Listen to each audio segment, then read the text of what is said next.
Good morning. It's 3 past 6 o'clock. Robert and Erin, 101.7 FM and 710 KEEL down yonder. Miss Erin getting news ready right now. A big meeting to talk about crime fighting in Shreveport, but no one from SPD showed up. Uh-oh. We'll talk about that.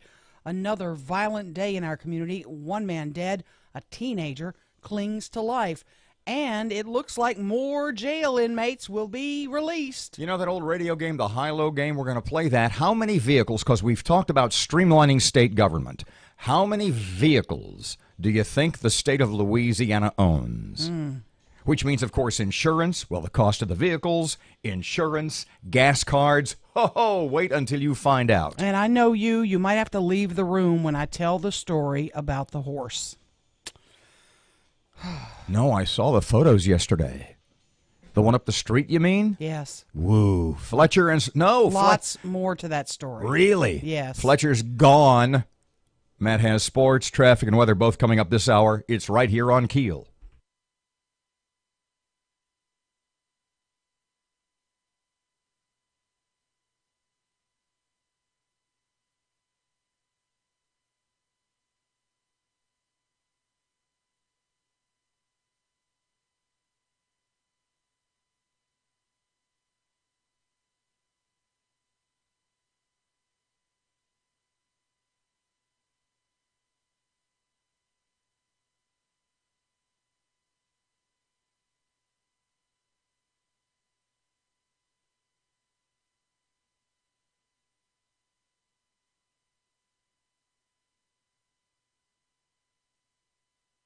Oh, boy.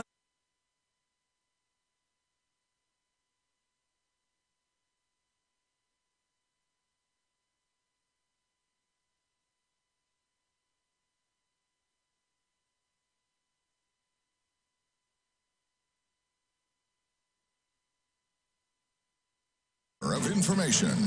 KEEL News now. A big meeting to talk about crime fighting, but no one from the city of Shreveport showed up. Sheriff Steve Prater told the group it would be a waste of money if Chief Alan Crump wasn't willing to work with everyone. Meantime, Caddo Commissioner Mike Middleton says the issue of funding the program is before the Long Range Planning Committee. Well, that's why I wanted to go ahead and get it on the agenda. That would have been the short range. This here is playing politics, and for people to be able to grandstand. Middleton telling KEEL News the projected cost is $120,000 for 4 months of patrols. Another meeting is expected to happen in a couple of weeks. Domestic shooting leaves one dead. Matt Parker with that. One man is dead and another is behind bars following a shooting Thursday morning. According to Shreveport police, Steve Williams shot and killed Terry Brown in the driveway of a home in the 6100 block of Pebble Beach Drive. Investigators say Brown was leaving his girlfriend's house when her estranged husband, Williams, shot and killed him. Williams initially fled the scene, but later turned himself into authorities. From 101.7 FM and 710 KEEL, I'm Matt Parker. A teen clings to life after getting shot several times. Police believe the 14-year-old boy was shot while at an unknown location before his body was dropped on Hollywood Avenue. The shooting investigation continues. Brandon Mayhill arrested after he allegedly stabbed his girlfriend several times. The incident happened at the couple's home on Stockwood Street in Bossier City. The Department of Justice teams up with several agencies to help ensure people with mental illnesses have the opportunity to live in a community setting. The agreement follows a review by the DOJ that claimed the state was unnecessarily relying on nursing homes to serve people with serious mental illnesses. So what does the timeline for the transition look like? Executive Counsel for the Department of Health, Stephen Russo, explains. Probably driving into the first 18 months, we're going to be going out and assessing members of the target group, seeing what their needs are, and then determining where the most appropriate setting for them is. Now, they've already moved more than 2,500 people from the facilities to the community settings. Summertime is here. While kids may be enjoying time away from the classroom, the experts say it's important to make sure they stay engaged in learning. So what are the best ways to do that? Department of Education's Rebecca Kokler says it's important for adults to keep learning exciting for kids. Let them use the summer as a time to learn about the things they're really interested in and help them find the books and the programs online that can help them do that. It's not enough to just help children find the resources they need.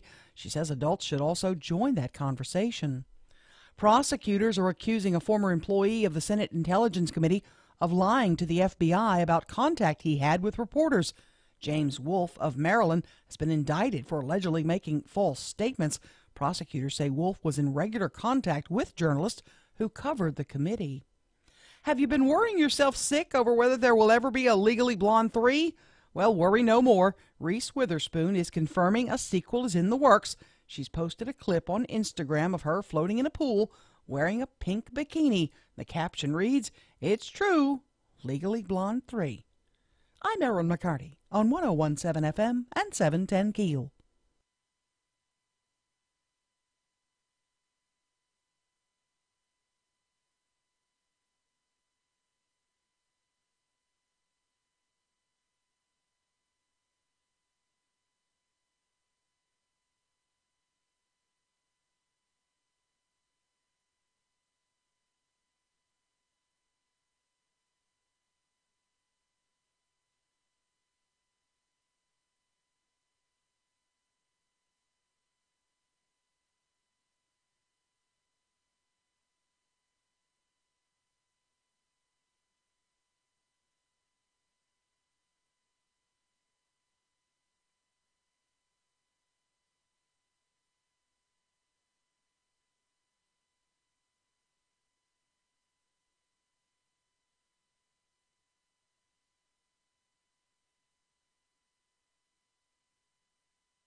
Nine past 6 o'clock, 101.7 FM, 710 KEEL. Here's traffic. What's his name?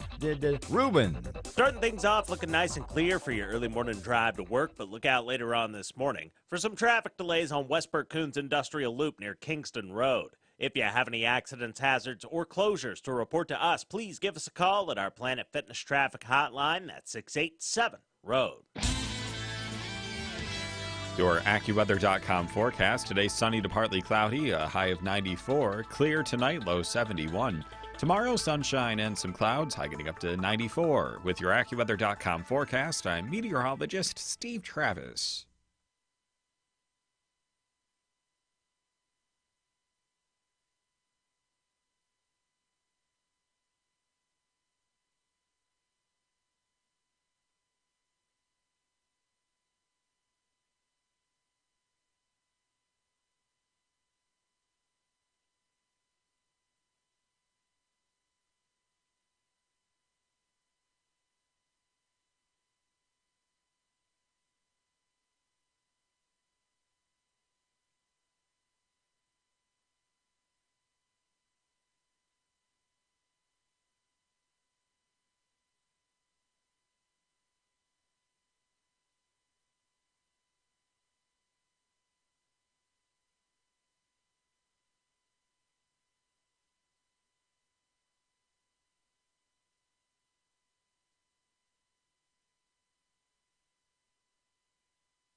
Good morning. It's 12 past 6 o'clock. Robert J. Wright and Erin McCarty, 101.7 FM and 710 KEEL. The KEEL app, a free download from Office Furniture Source. So yesterday morning at about, what was it, about maybe 10 to 9, 5 minutes to 9?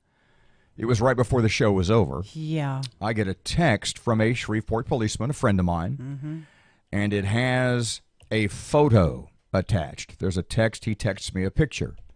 And basically the actual text in the photograph was this job. But let me read it to you how he intended it, because I know him pretty well. Right. Jeez, this job. Jeez. What next? This job. He sent me a photo from a distance. He was not one of the first on the scene, so he was sort of on the perimeter. And he sent me a picture of a dead horse from a distance of about 15 or 20 yards. He sent me a picture of a dead horse that was behind the Circle K, the Shell station, right up here on Pines Road in front of a Walmart. Yeah. And we went, what the hell? Who leaves a horse? What's, he said, we don't have any story, no suspects, as it were. Mm-hmm. Don't really have a lot of information, but just, yeesh. Well, I have information. This job. I took... you went up there yesterday. Yeah. When I told you about it, you hopped in the car and you rode the, what 600 to 800 yards away, maybe? Mm-hmm. I took Bristol with me because she's a horse person. And I said, you got to come with me because I don't know. I'm not real good about looking at this. You know, I'm kind of like you. Who puts a dead, struggle. who just Let me drops explain a what happened. dead horse by a dumpster? Let me explain what happened. As we have learned, we spent much of the afternoon, Bristol did a lot of work on this.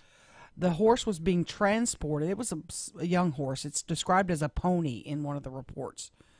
The horse was being transported from a shelter in Pitkin, Louisiana, to Norman, Oklahoma. Mind you, it's illegal. Horse kill shelters are illegal in the U.S. So when horses have to be put down, they have to be shipped to Mexico to be killed. What? Yes, they have to be shipped to Mexico. That's part of the, apparently, the rules. I don't understand. So how horses aren't euthanized? Well, the way they're done in Mexico is not nice. I'm not even going to say it on the radio, but it's not pleasant. I'm confused by that, but we'll skip over. She'll explain that to you. Okay.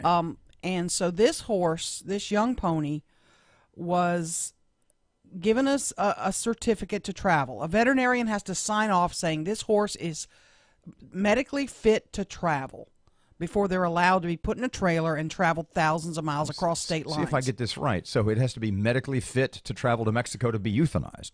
Yeah, well, this group of horses was en route to Norman, Oklahoma. But there's a group. Wait, hang on. Okay. They were apparently being rescued.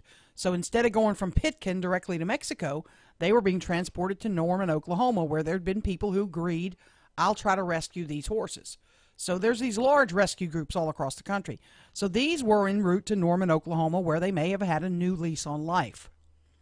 This pony apparently was so ill that this trailer, the people driving the trailer, had to stop 7 times en route between Pitkin, Louisiana, and Shreveport because this horse was dehydrated. It wasn't able to stand. There was all kinds of problems. And it never occurred to them to seek veterinary care along the route. Well, let me finish. Okay. They get to Shreveport. Why the Circle K, I don't know. Perhaps they were making, a coffee stop too. It was 1 o'clock in the morning, yesterday morning, and this horse could not even stand to get out of the trailer. Somehow they managed to get it out. They called the emergency shelter, and that doctor, the emergency doctor who was on call was Nelson Lewis with Red River Equine in Benton. And Dr. Lewis responded at 1 a.m. yesterday morning, drives all the way from Benton to Shreveport, gets to the Circle K where the horse was out of the trailer, and they put hay out, they put water, they were trying to save the horse. And this doctor got there and determined this horse is not savable. And we need to just do what, He euthanized the horse. He euthanized the horse right there. Okay. And at that point, it's kind of blurry about state law, but the owner is then responsible for disposal of the horse. It's removal. Yeah, the doctor does not have to stay there and wait till it's removed. It's 1 o'clock in the morning. The doctor's got other calls. He goes on to his other calls.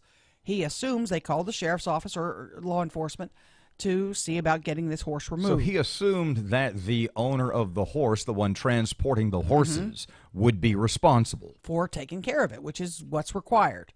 Well, somehow... But meanwhile, they've got a dead horse. There's a dead horse in the parking lot of Circle K. Behind Circle K. Yes, laying there on the ground. There's hay. So first we thought maybe the horse was dumped there, but when you see the hay down and you see fresh manure, you're like, this is not... this wasn't dumped.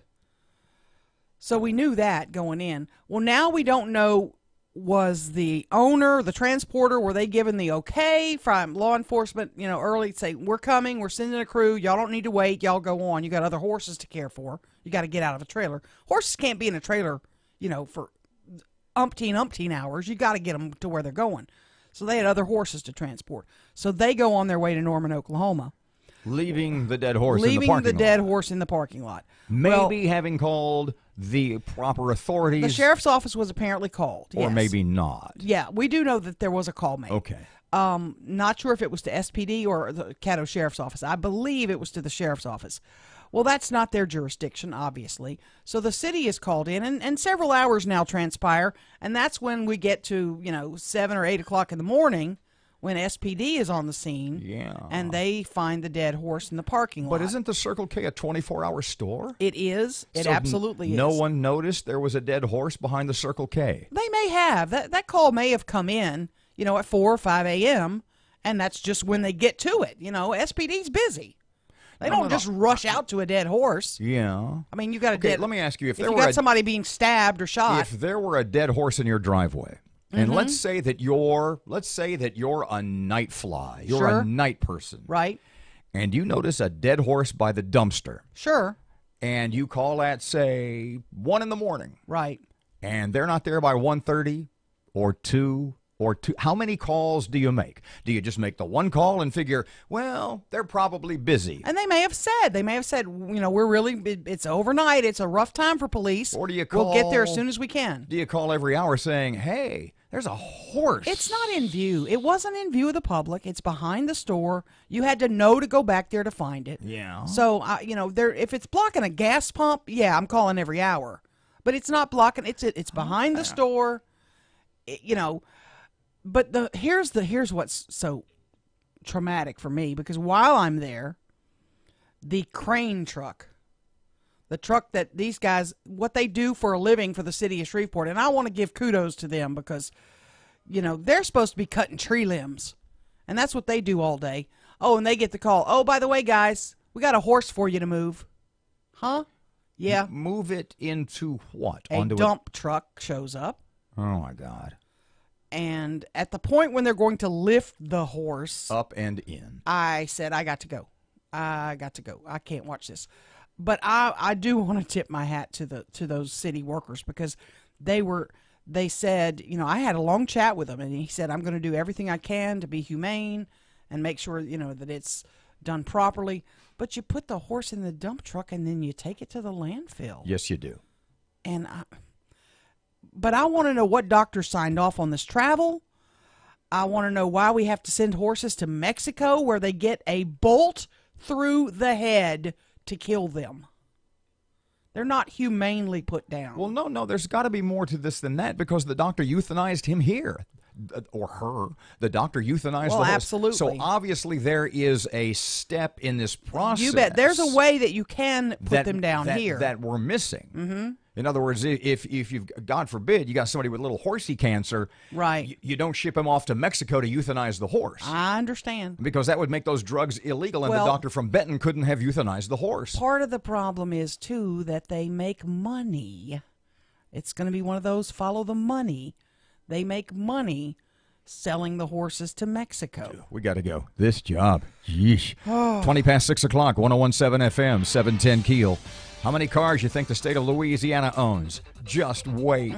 Just wait. Traffic update. Here's Ruben. Starting things off looking nice and clear for your early morning drive to work, but look out later on this morning for some traffic delays on Westport Coons Industrial Loop near Kingston Road. If you have any accidents, hazards, or closures to report to us, please give us a call at our Planet Fitness Traffic Hotline at 687-ROAD.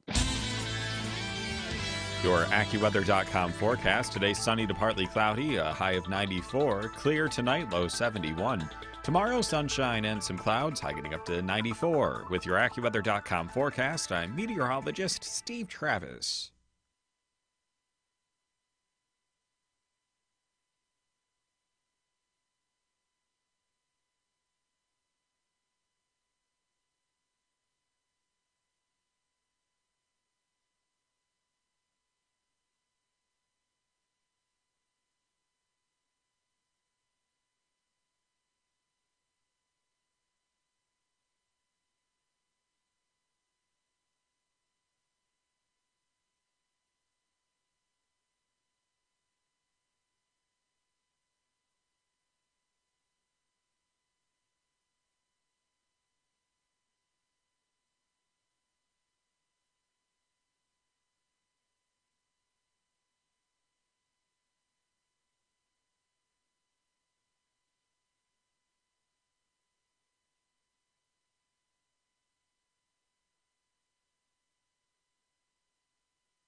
24 past 6 o'clock, 101.7 FM, 710 Keel Sports.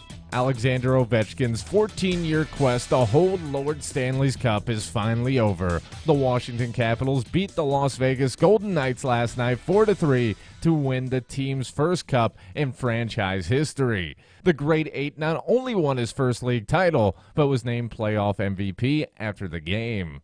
Former Dallas Cowboys wide receiver Terrell Owens may be going into the Pro Football Hall of Fame, but he won't be there when it happens. Owens announced Thursday that he will not attend his induction ceremony, and he would rather celebrate the most important day of his career somewhere else.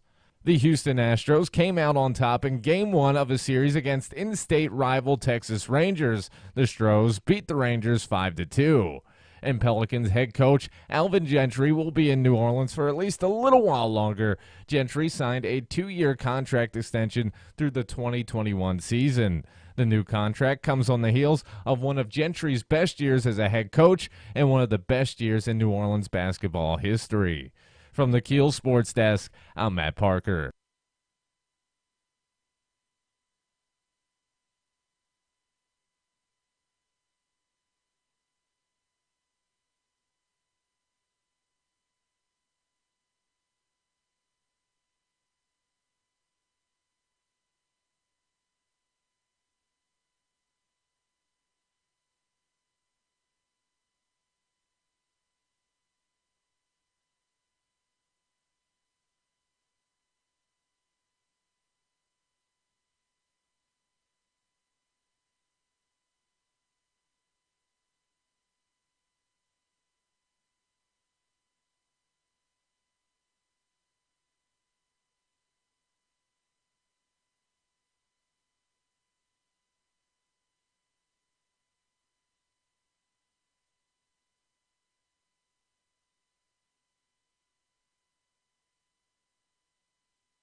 As I look across the vast horizon of the Arklatex this morning, I see very little blight. 101.7 FM, 710 Keel, Robert and Erin. So what's the latest? The mayor will be joining us just, what time, 8:10? No, 7:40. 7:40, okay. Yeah, she's okay. going to join us this morning to talk about blight, because I asked about the BET, the BET, the Blight Elimination Team. Which was put into service, as it were, by the Shreveport City Council. By I mean, they passed legislation. You bet. In 2004. Creating a blight elimination team. And you looked around, you didn't see, is anybody on this? And everybody on the BET say aye. Yeah. And there were crickets. I wanted to get you on it, and it doesn't exist. There's no BET team right now. So I inquired about it. What are we doing? And the mayor sent me a lengthy statement. She said, give me a day and I'll send you a statement, which she did. And she sent you she sent you an epistle, manifesto. She sure did. She sent a whole bunch of documents and about what she's doing, etc. And I'm going to be posting all that, but she's agreed to join me with Arlena Acree, who handles that for her. And they're going to join us together at 7:40 this morning. She only wants to talk about blight, so we can't ask her about why Chief Crump wasn't at the meeting yesterday. What's that story? They had a big meeting with the sheriff, the Caddo commissioner, city council. So this has to do with the funding and the implementation of Caddo Parish Sheriff's deputies. Yes. Assisting Shreveport Police. City marshal people even showed up, but no one from SPD was there. Well, what does that tell you? What's the official stance? No. Was anybody from City Hall there? Was the mayor there? Was Brian Crawford there? No.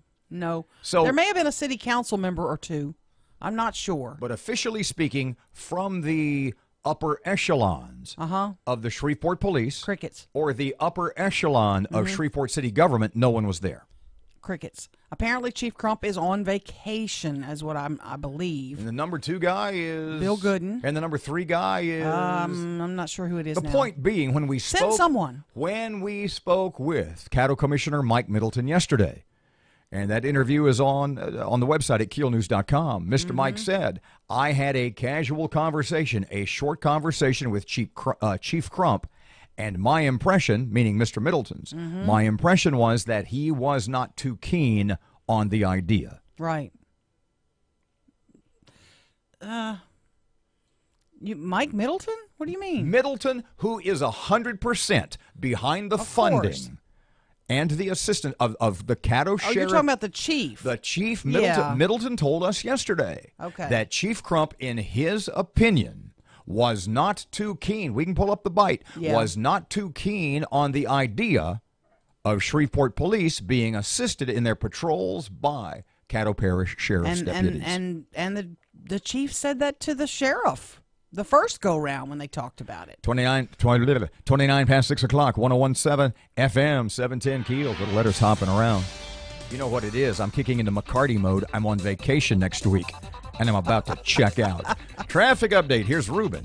Everything's still looking nice and clear for your early morning drive to work, but look out later on this morning for some traffic delays on Barksdale Boulevard near McDade Street in Bossier City. If you have anything to report to us, please give us a call at our Planet Fitness traffic hotline. That's 687-ROAD.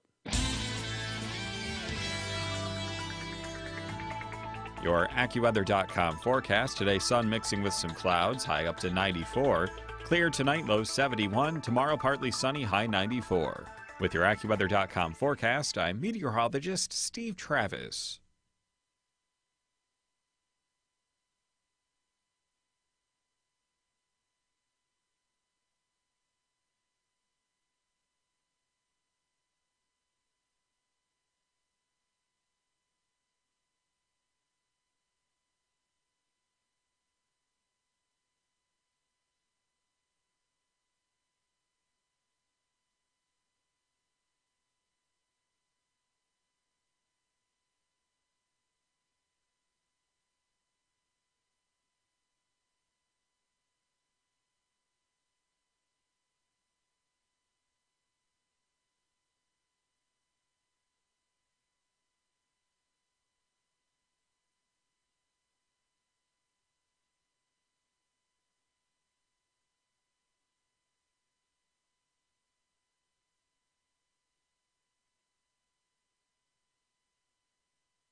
Of information. KEEL News now. Louisiana might have to release 10,000 inmates starting July 1st if more money is not raised to fund prisons. That's the message from Corrections Secretary Jimmy LeBlanc. He says the agency could not deal with $75 million in cuts without reducing the prison population. He does say only non-violent offenders would be released. The Justice Department teams up with several state agencies to help ensure people with serious mental illnesses have the opportunity to live in a community setting. Stephen Russo says with the current situation with the budget, he does see a potential benefit in this transition. There should be a cost savings sending those people into that setting rather than a nursing home setting. More than 2,500 people have already been moved. One man is dead, another behind bars following a shooting. According to Shreveport police, Steve Williams shot and killed Terry Brown in the driveway of a home on Pebble Beach Drive in West Shreveport. Investigators say Brown was leaving his girlfriend's home when her estranged husband, Williams, shot and killed him. Williams initially fled the scene, but later turned himself in to authorities. Law enforcement and Caddo Commission members talk about crime in the city. Matt Parker has the latest. After a meeting between the Caddo Commission, Sheriff's Office, and Marshal's Office, the Commission has decided to call another law enforcement summit before agreeing to fund a plan for deputies to patrol parts of Shreveport. Police Chief Alan Crump did not attend the Commission meeting, and SPD did not send a representative to take his place. Sheriff Steve Prater told the group it would be a waste of money if Crump wasn't willing to work with everyone. If all parties agree, the meeting would take place in about 2 weeks. From 101.7 FM and 710 KEEL, I'm Matt Parker. A teenager clings to life after getting shot several times. Police believe the 14-year-old boy was shot while at an unknown location before his body was dropped off on Hollywood Avenue. The investigation continues. Brandon Mayhill arrested after he allegedly stabbed his girlfriend several times. The incident happened at the couple's home on Stockwood Street in Bossier. Mayhill's grandmother and the victim's 2 children were in the home at the time of the incident, but were not hurt. The Shreveport Dog Park Alliance holding a big cleanup event tomorrow in an effort to get the park back open. The park's been closed since the Red River flooded the area back in March. The group is asking for volunteers to show up at the park at 7 a.m. to clean the sidewalks, plant flowers, and make other improvements. A former employee of the Senate Intelligence Committee has been indicted on charges of lying to the FBI about contacts with reporters. Federal prosecutors say that James Wolfe of Ellicott City, Maryland, has been arrested and indicted on 3 counts of false statements. Wolfe was a longtime intelligence panel staffer and served as director of security for the committee. A Massachusetts kindergarten class drawing attention for using a lullaby to teach students about lockdown drills. The teacher has changed the words to Twinkle, Twinkle, Little Star, and they now sing, Lockdown, lockdown, lock the door. Shut the lights off, say no more. Lots of parents are upset about it. I'm Erin McCarty on 101.7 FM and 710 KEEL.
This out, and then I want you to tell me I'm 100% wrong. Okay. 101.7 FM and 710 KEEL. I can do that. Huh? I can do that. Yeah. Robert J. Wright and Erin McCarty. Tell me that the reason that the Dog Park Alliance is looking for volunteers to clean up the dog park and get it functional and open once again. Tell me that's not because the city just doesn't have the money to do it. Why hasn't that's the not? No, the why city hasn't would do the it. so basically the city built a dog park, and one of the caveats to that was, but from here on out, somebody else has to take care of it. No. Then no, what's the city maintains it? They mow it. They do all no, that. they don't. No, They don't. do. No, it's closed. Well, because they have debris they had to get out off of it. It hasn't. Have you been down there? They had a pile of dirt that had to come out of that dog park taller than this room. I understand. How long has the dog park been closed?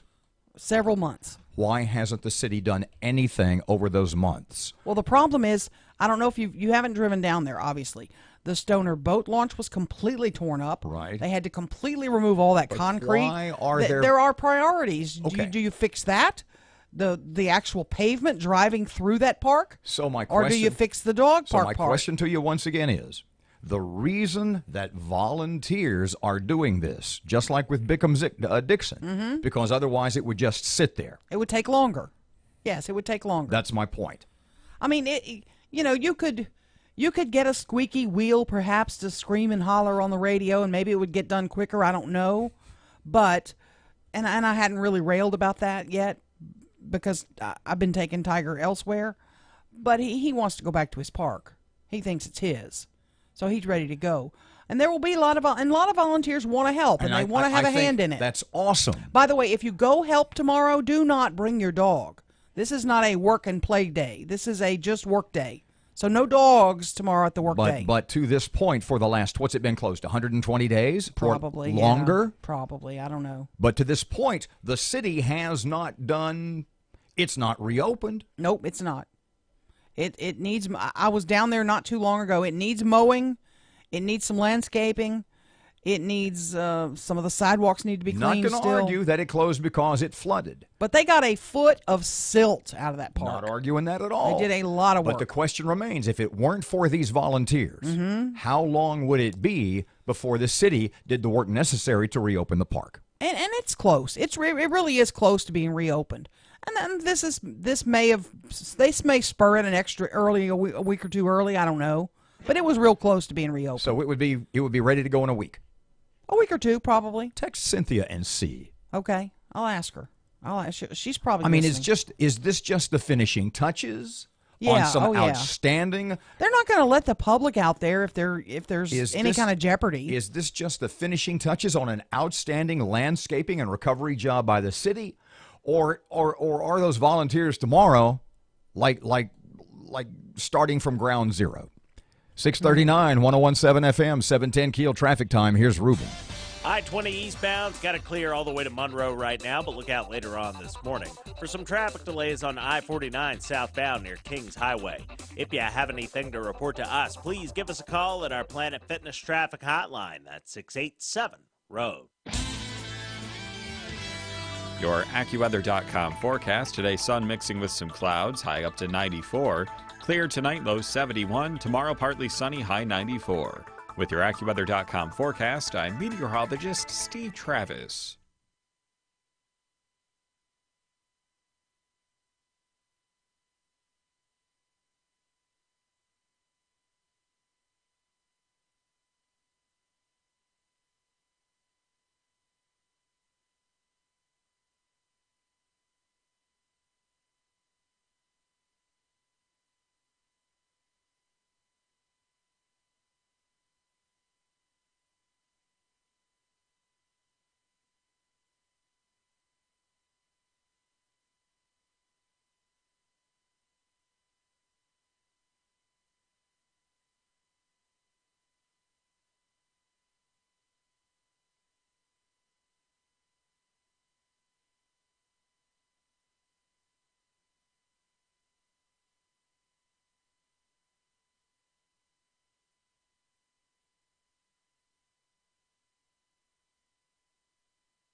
.1017 FM and 710 Keel, Robert J. Wright and Erin McCarty. I was going to have Matt pull up the promo from yesterday, the daily promo, but I don't think it mentions state vehicles. Matt, grab that real quick. 53230, but I don't know the number. I don't know the cut number. I don't believe this has, I don't think this has anything to do with state vehicles, but it's been one of the two things I've been railing about the last, as we talk about streamlining government and how much money does government spend, et cetera.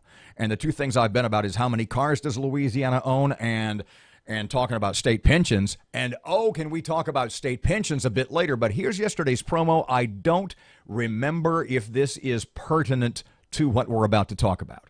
1017 FM and 710 Keel. It makes sense to me that first responders and teachers get pensions. But where is it written that the assistant to the undersecretary of the undersecretary of the undersecretary of the Department of gets a pension? I don't get a pension. Do you get a pension? No, I do my own pension. Maybe it should be more like the private sector. Start your day with Robert and Erin in the morning. 1017 FM and 710 Keel. No, there was nothing in there about state vehicles. But one of the things we've talked about as there's this big budget fight, and it's been going on in Baton Rouge, and it will continue to go on as the governor has called another special session. Right. But one of the things we've talked about as we talk about streamlining government and what should government pay for is the number. We just said out loud, how many outside of law enforcement or fire departments? I don't know if the state has a state fire department or not. But outside of first responders, how many vehicles does the state of Louisiana own? Do you have any idea? Take a wild guess. I don't. Parky, let's play the high-low game. Give me a number, buddy. 7,000. Give me a number. 5,000. The state of Mississippi, this is from watchdog.com. The state of Mississippi owns more than 7,000 vehicles. Blah, blah, blah, Dang, blah, blah. that's a lot. Well, the article was basically about Mississippi, and it talked about, for example, in Mississippi, but we'll get to the Louisiana part of this in a second. Okay. But here are just some of the departments, because you figure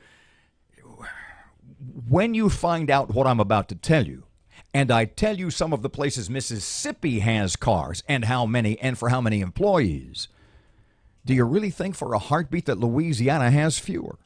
For example, in Mississippi, owning more than 7,000 vehicles, the Department of Marine Resources has 104 full-time employees and 107 cars. 104 employees, 107 cars. The Bureau of Wildlife and Fisheries in Mississippi, 439 employees, 398 vehicles.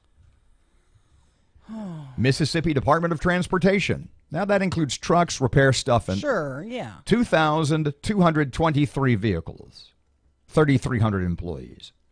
Department of Environmental Quality, 274 employees, 263 vehicles, et cetera, et cetera. Now, I told you that to tell you this. I continue. Mississippi has a smaller vehicular fleet Oh, boy. than two neighboring states. Oh, boy. We're a neighbor. Louisiana, Oh. 10,000. No. 543 vehicles. 3,500 fewer? 10,000. More, rather? 10,543 vehicles. This is in 2016. Oh, my gosh. So not only do we own those vehicles, we have to insure those vehicles. And maintain them. And we have to maintain those vehicles. Put gas in them. And we have to fuel those vehicles. You know what I read last night? In the state of Louisiana, if you are driving a state vehicle, if you drive your own vehicle for work, you get 50 cents a mile. Or whatever the standard deduction is, 50, 51, 52. Right. If you drive a state vehicle, you still get to take 19 cents a mile. What? So if you're driving somebody else's car, you still get to get expenses for that. Oh, my gosh. Wait a minute. The whole point of paying you expenses is the wear and tear on your car. The point I'm making is this. Your tires, etc. The point I'm making is this. When the governor, when his first, look, what's the governor, look at, he did it again this morning, or yesterday. Well, you know, unless I get my tax increase, we're going to have to cut services. What's the latest? If I don't get my tax increase, jail inmates are going loose. We're going to release people from jail. Mm-hmm. So over the last year, we have heard from the governor that if he doesn't get his tax increases, LSU football will be canceled. Mm-hmm. 30,000 senior citizens would be put out into the street, kicked out of nursing homes. SNAP benefits would be completely done away with. SNAP benefits would be eliminated, so poor kids across the state would go hungry. No food in the bellies. And now we'll be releasing people from prison. Uh-huh. Boy. So when we talk about the streamlining of state government, remember the unintentional honesty. Well, I'm not going to say it was unintended.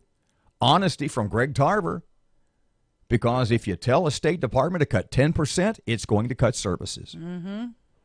Evidently in Louisiana, if we cut that by half, if the state of Louisiana owns, operates, fuels, and insures more than 10,500 vehicles, right. What do you think the annual cost of that is? I have no idea. Absolutely none, but I'll bet it's a big chunk of change. And when the governor's talking about cutting LSU football and kicking seniors out of nursing homes and cutting food programs to children and releasing prisoners, at no point has anybody in state government said, you know what, we're taking away your gas cards.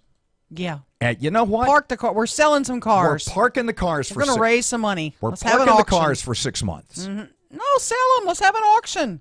I might buy one. 10,500 for, look, I get that law enforcement, first responders, there's road repair. I get that. But how many of those, as I said in that promo, are the assistant to the assistant to the assistant to the under secretary of the Underbelly Department secretary, of, yeah. Right. who gets a car and a gas card and his insurance paid for. 648, 1017 FM, 710 Keel. Lieutenant Governor Billy Nungesser joining us just after 7 this morning. Right and Mayor now. Ollie Tyler at 740. 740 right now. Traffic update. Here's Ruben on Keel. Starting things off looking nice and clear for your early morning drive to work, but look out later on this morning for some traffic delays on Westport Coons Industrial Loop near Kingston Road. If you have any accidents, hazards, or closures to report to us, please give us a call at our Planet Fitness Traffic Hotline at 687-ROAD. Your AccuWeather.com forecast. Today, sunny to partly cloudy, a high of 94. Clear tonight, low 71. Tomorrow, sunshine and some clouds, high getting up to 94. With your AccuWeather.com forecast, I'm meteorologist Steve Travis. 1017 FM and 710 Keel. And thanks to Jack Spring Electric, we have the new Shockbuster button. If Erin says something crazy, I'd kiss a stranger for a ribeye. real zapper. It's our 7-second delay, just in case. It's the Jack Spring Electric Shockbuster button on 1017 FM and 710 Keel.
.652 Keel Sports. Alexander Ovechkin's 14-year quest to hold Lord Stanley's Cup is finally over. The Washington Capitals beat the Las Vegas Golden Knights last night 4-3 to win the team's first cup in franchise history. The Great Eight not only won his first league title, but was named playoff MVP after the game.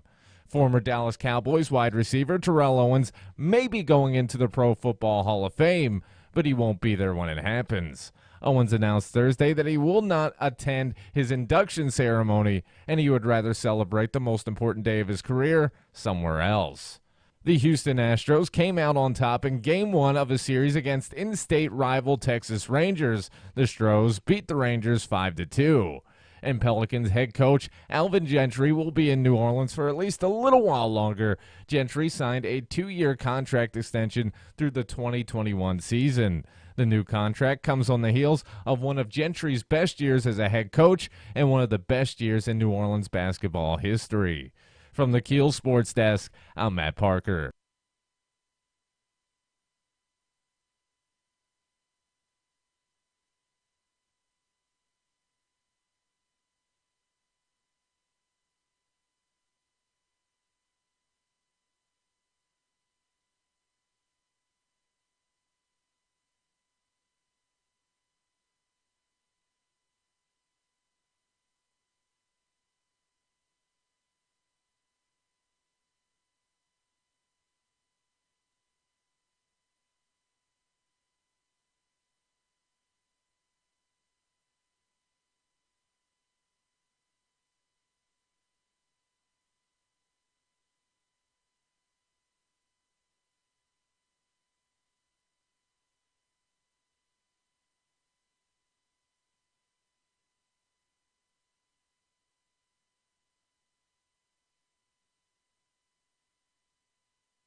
Hang on, my clock's covered up. Boy, good thing I didn't do that backwards.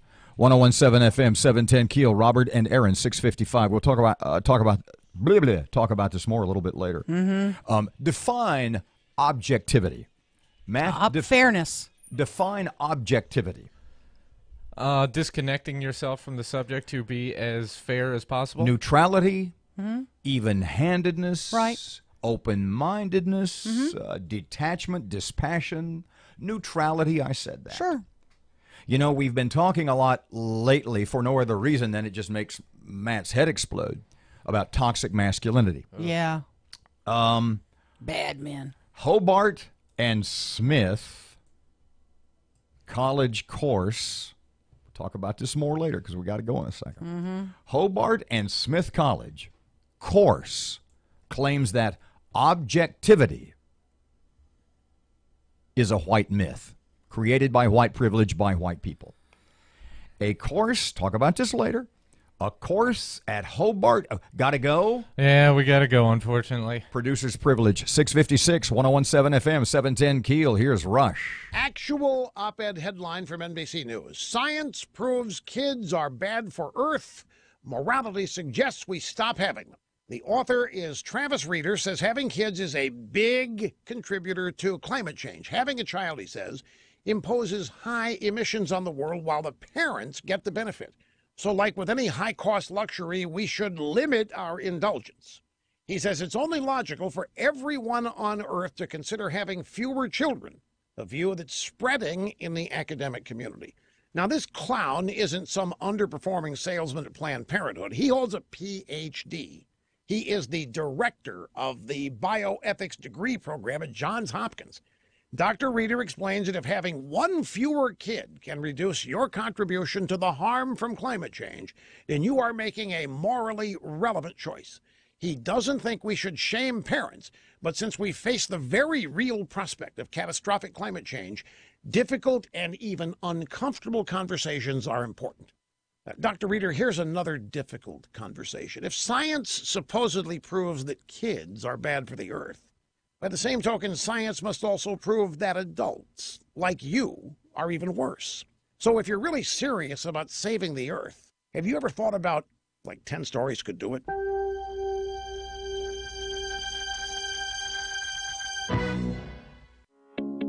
Every business needs great people, and a better way to find them. Something better than posting your job online and just praying for the right people to see it. ZipRecruiter knew there was a smarter way, so they built a platform that finds the right job candidates for you. ZipRecruiter learns what you're looking for, identifies people with the right experience, and invites them to apply to your job. In fact, 80% of employers who post a job on ZipRecruiter get a quality candidate through the site in just one day. And ZipRecruiter doesn't stop there. They even spotlight the strongest applications you receive, so you never miss a great match. Goodbye post and pray. Hello ZipRecruiter. The smartest way to hire.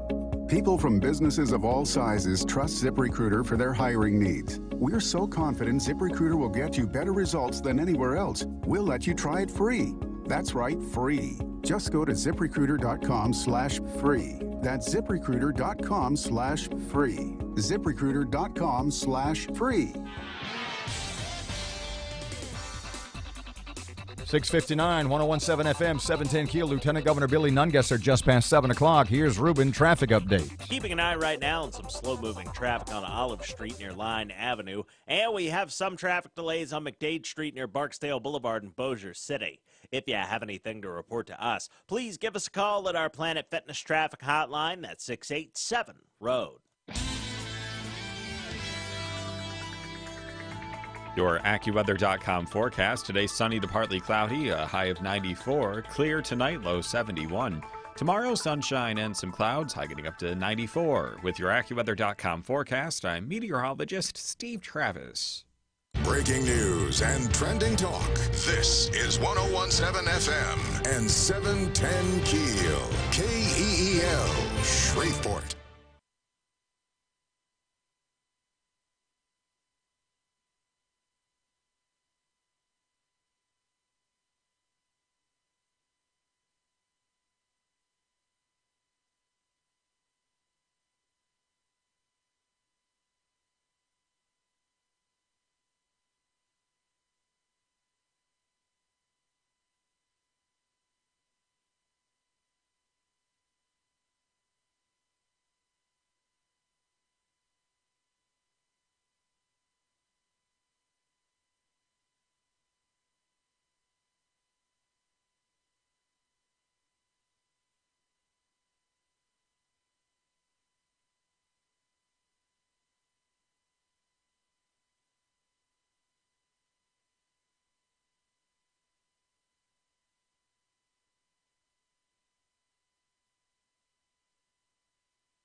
7 o'clock, 101.7 FM and 710 KEEL. Robert and Erin. Erin, getting local news ready. It's up next. Big meeting to talk about crime in our community, but no one from SPD showed up. We'll talk more about that. The MPC dust is still flying. We'll have a little bit update on that, too. And more violence in our community, another murder. Guests on the agenda for this hour, Lieutenant Governor Billy Nungesser in just about 10 to 15 minutes, and Mayor Ollie Tyler at about 7:40. Traffic and weather. Matt has sports. It's this hour, and it's on KEEL.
The power of information.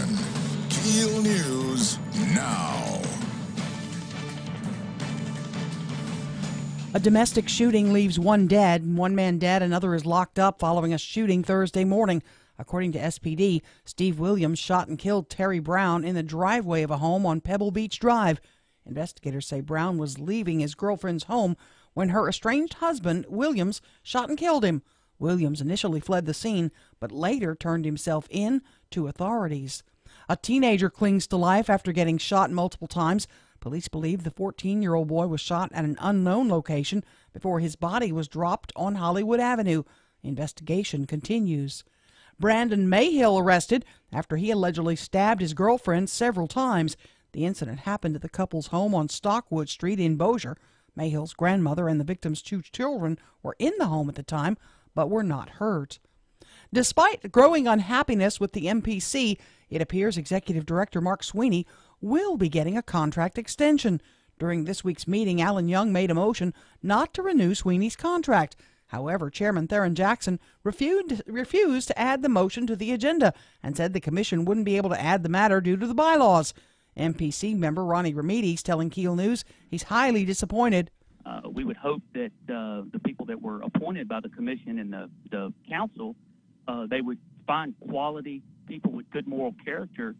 They would honor the request of other board members, but apparently that's not the case. Remedies says they've tried several times to get the Sweeney contract on the agenda. This is, I believe it's the 4th or 5th time that we've requested items be placed on the agenda, and depending on whether he agrees with them or not, he will block them from being placed on the agenda. Remedies says this is a blatant disregard for the law. Since the contract item could not be added to the June agenda, Sweeney's contract auto-renews July 1st. A big meeting to talk about crime fighting in Shreveport, but no one from the city showed up. Sheriff Steve Prater told the group it would be a waste of money if Police Chief Alan Crump wasn't willing to work with everyone.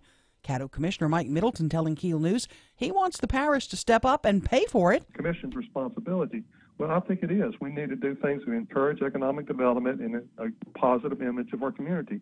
And that's not going to happen overnight. We got to start now and get it going and get the ball rolling and keep it going. Middleton telling KEEL News the projected cost is $120,000 for 4 months of patrols.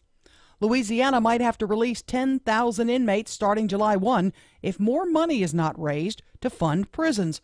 That's the message from Corrections Secretary Jimmy LeBlanc. He says the agency could not deal with $75 million in cuts without reducing the prison population. He does say only non-violent offenders would be released. Volunteers are needed to clean up the dog park. Matt Parker with that. The Shreveport Dog Park Alliance is holding a big cleanup event tomorrow in an effort to get the park back open to the public. The park has been closed since the Red River flooded the area back in March. The group is asking for volunteers to show up at the park around 7 a.m. to clean sidewalks, plant flowers, and make other improvements in an effort to get the park reopened in the next couple of weeks. If you'd like to help, you can find more details at KEELnews.com. From 101.7 FM and 710 KEEL, I'm Matt Parker. Researchers say the Gulf of Mexico's dead zone off the coast will grow to the size of Connecticut by the end of July as part of its yearly expansion resulting from tons of chemicals that ride down the river. The dead zone is an area with little oxygen, which drives away aquatic life.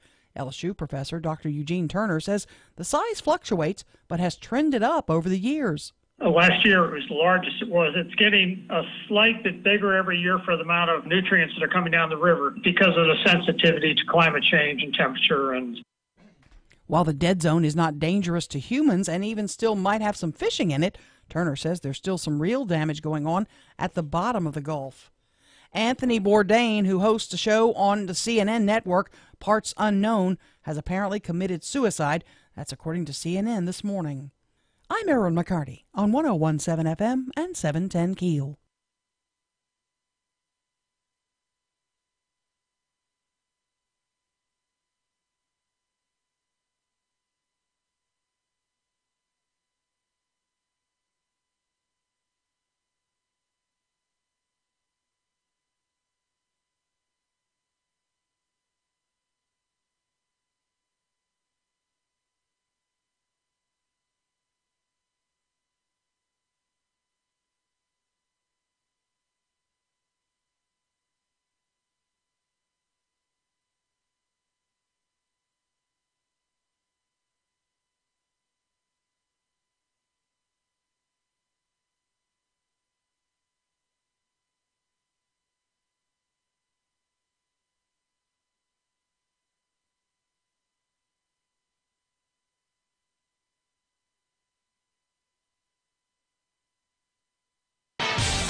Ten past 7 o'clock, time for KEEL traffic. Friday morning stuff. Here's Ruben. Keeping an eye right now on some slow-moving traffic at the intersection of Hollywood Avenue and Linwood Avenue. And we have some traffic delays on East Texas Street near Old Minden Road in Bossier City.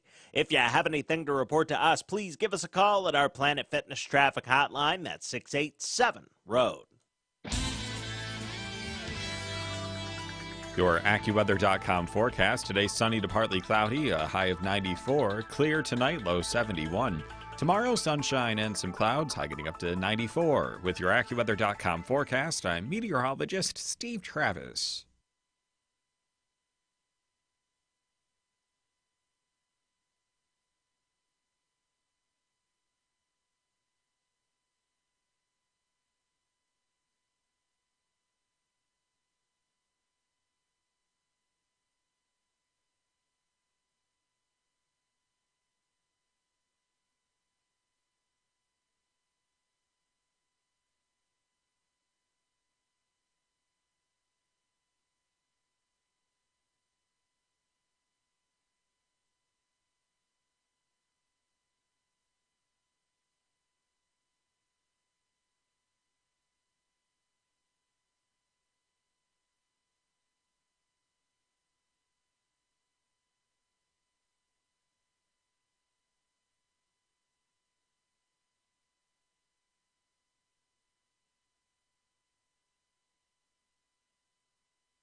Good morning. It's 12 past 7 o'clock. Robert J. Wright and Erin McCarty, 101.7 FM, 710 KEEL, and the KEEL app is a free download from Office Furniture Source.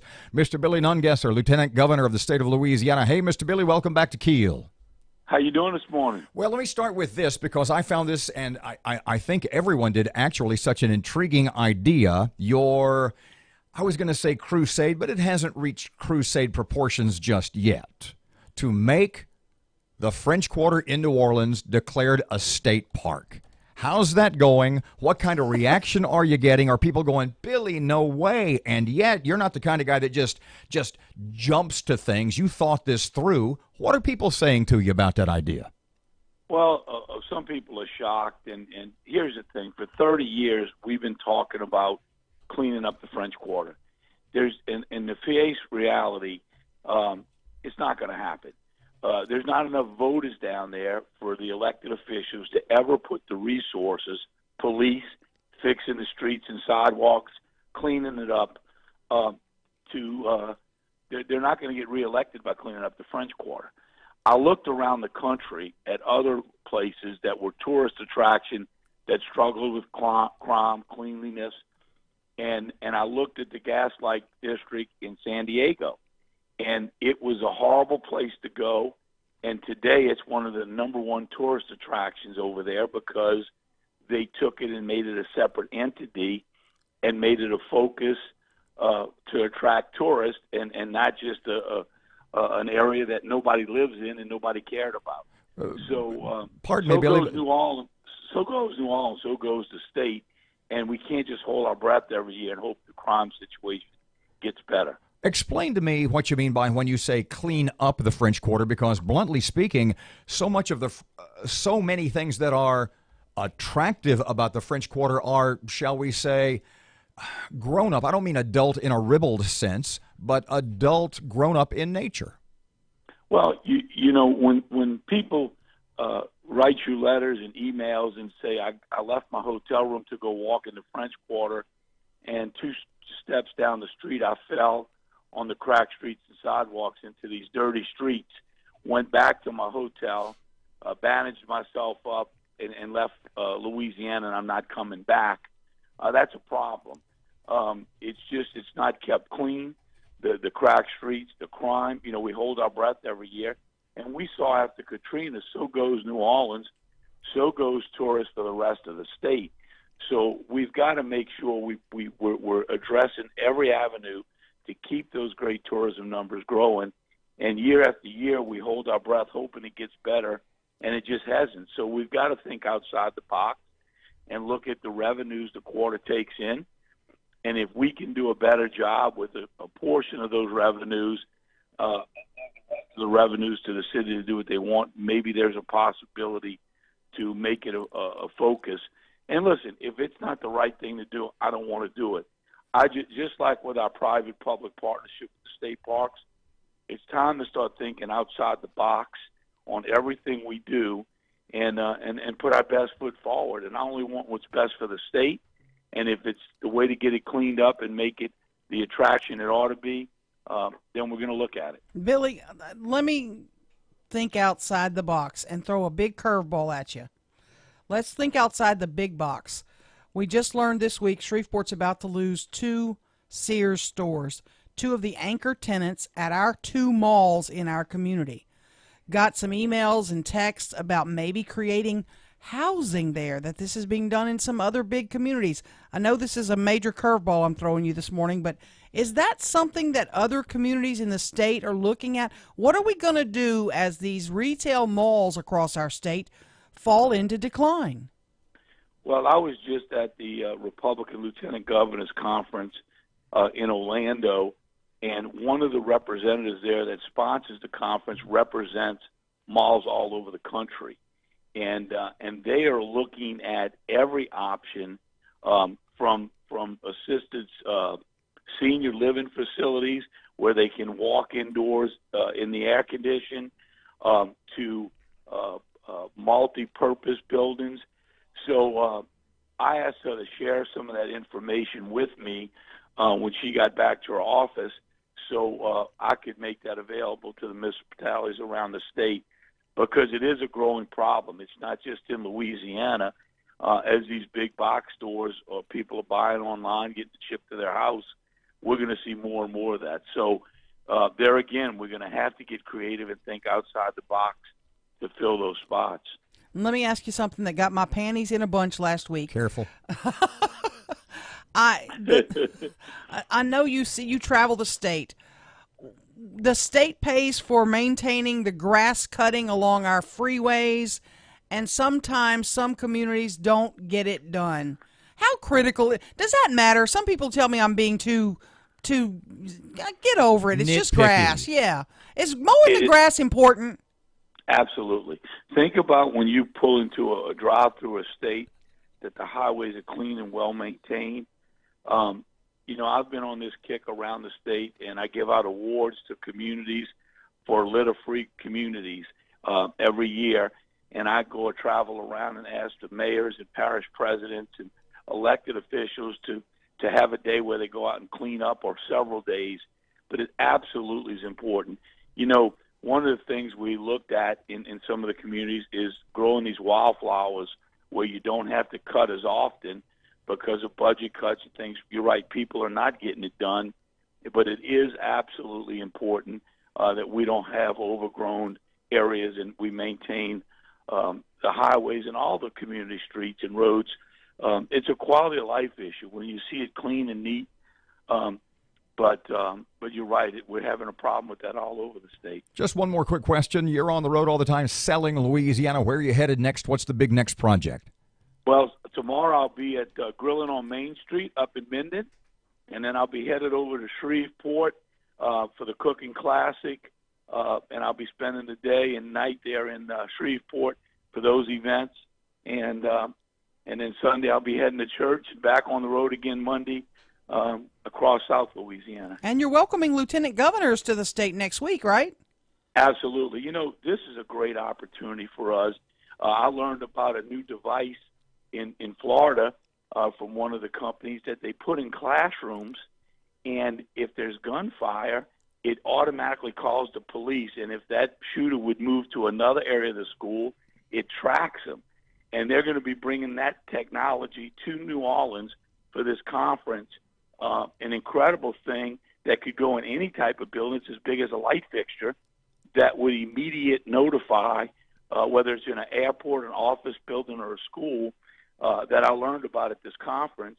That's very inexpensive and a way that the police can be notified right away. So things like that we're learning with working with all our lieutenant governors and bringing the good ideas here to Louisiana.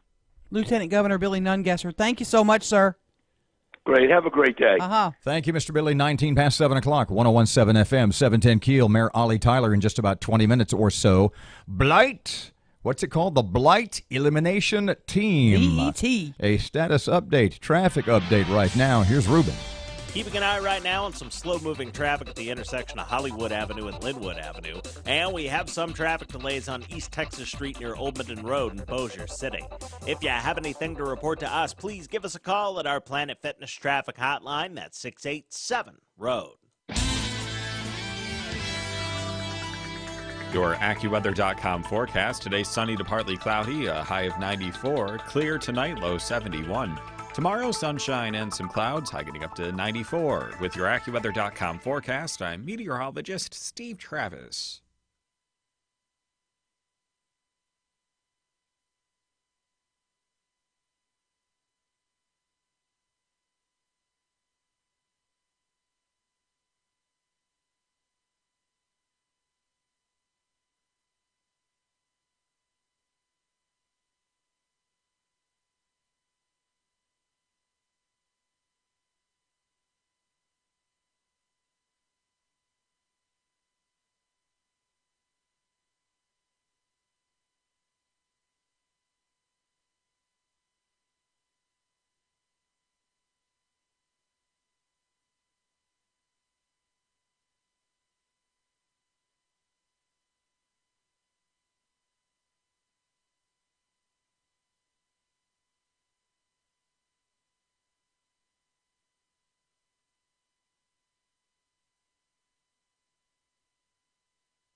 7:22, time for Keel Sports. Here's Matt.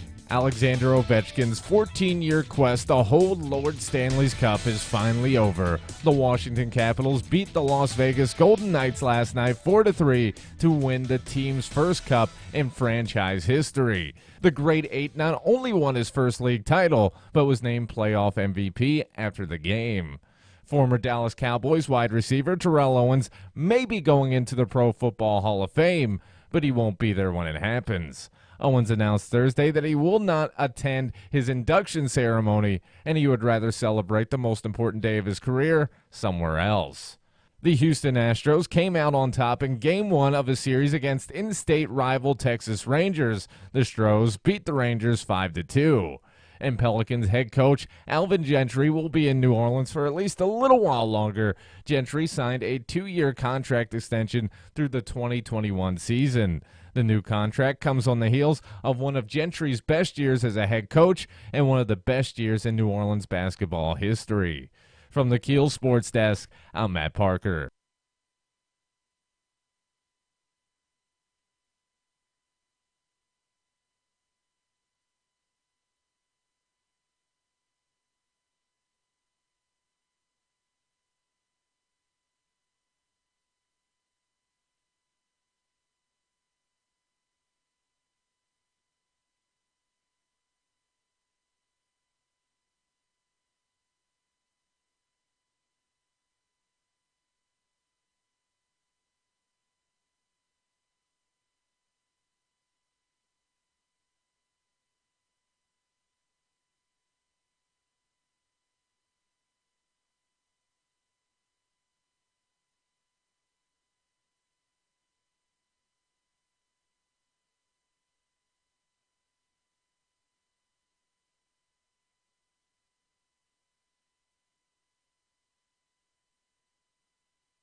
Twenty-five past 7 o'clock, 101.7 FM and 710 Keel, as we continue our sort of discussions among ourselves. Mm-hmm.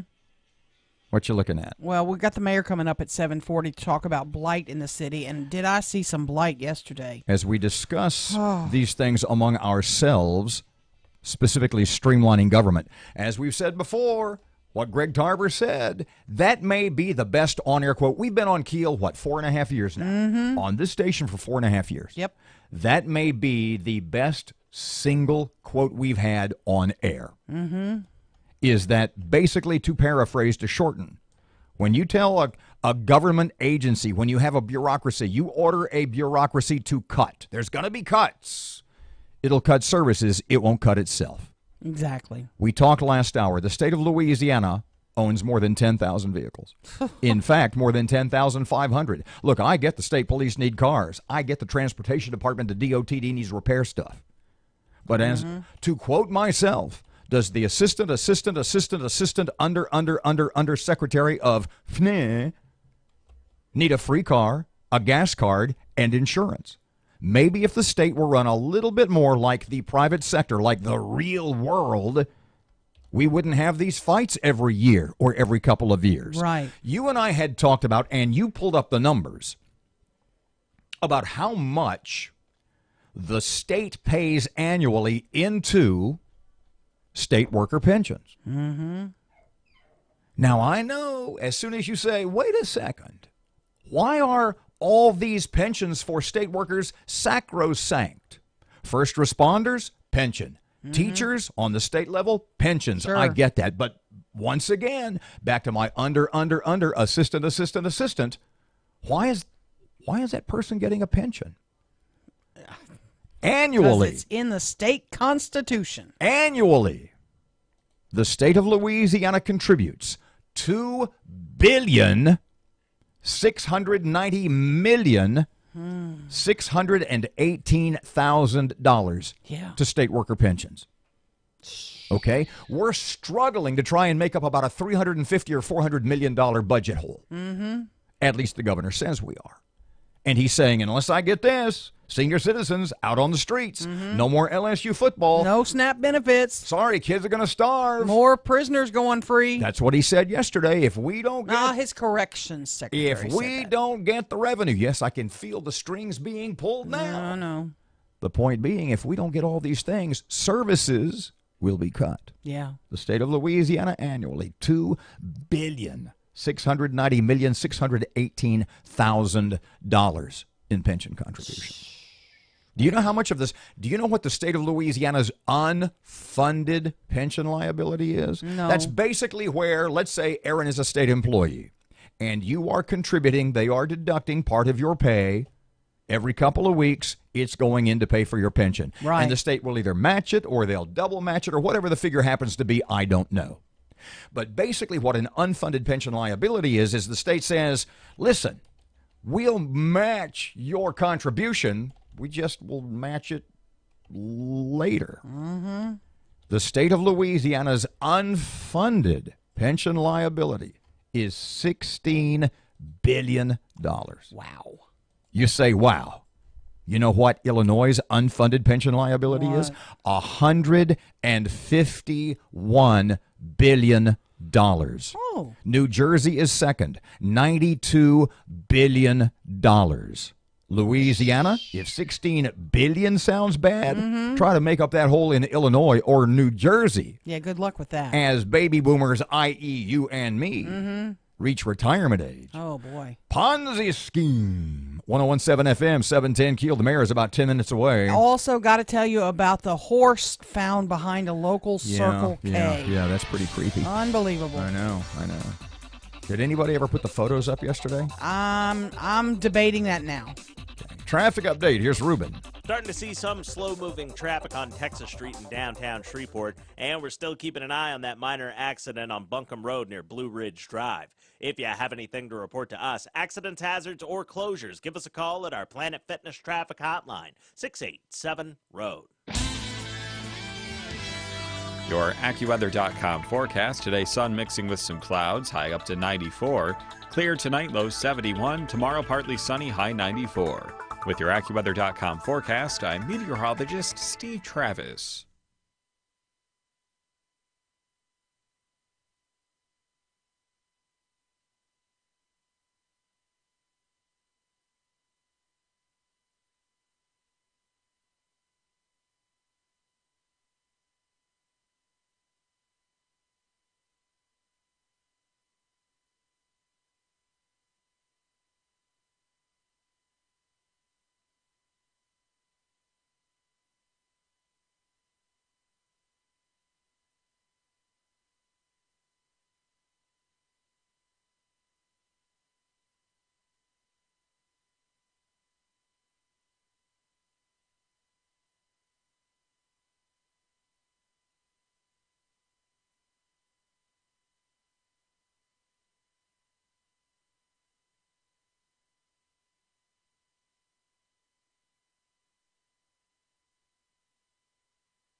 In Bossier, Mayhill's grandmother and the victim's 2 children were in the home at the time of the incident, but were not hurt.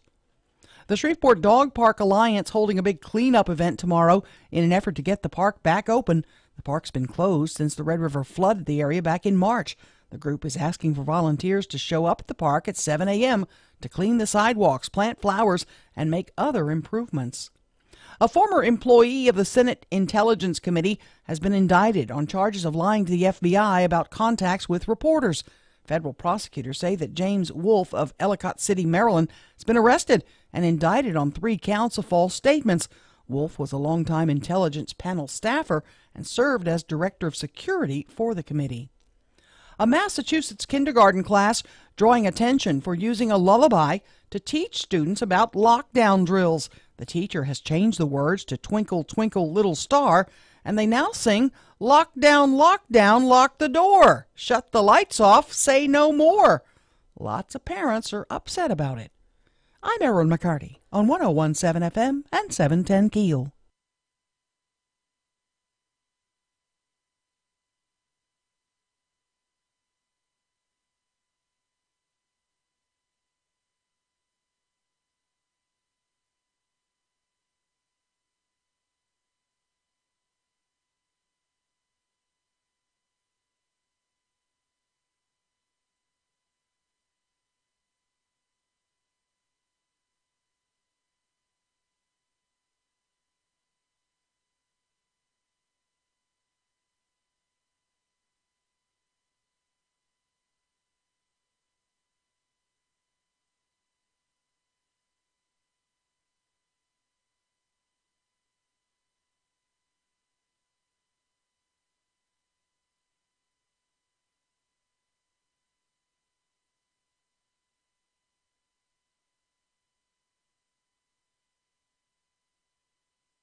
.101.7 FM and 710 KEEL. Robert J. Wright and Erin McCarty. I'm on vacation next week. I'm like you. I've checked out. I know. Like the last day of school. I got to quickly tell you the story yesterday. Okay, so it was about, what, 10 till 9 yesterday when I got the photo from the Shreveport policeman. Yeah. Of the dead horse behind the Circle K on Pines Road. Yeah. Just dropped off next to a dumpster, it looked like. I went over there I took Bristol. She's a horse lover. We could see hay. We could see fresh manure. So the horse was not dumped dead. It was alive when it was put there.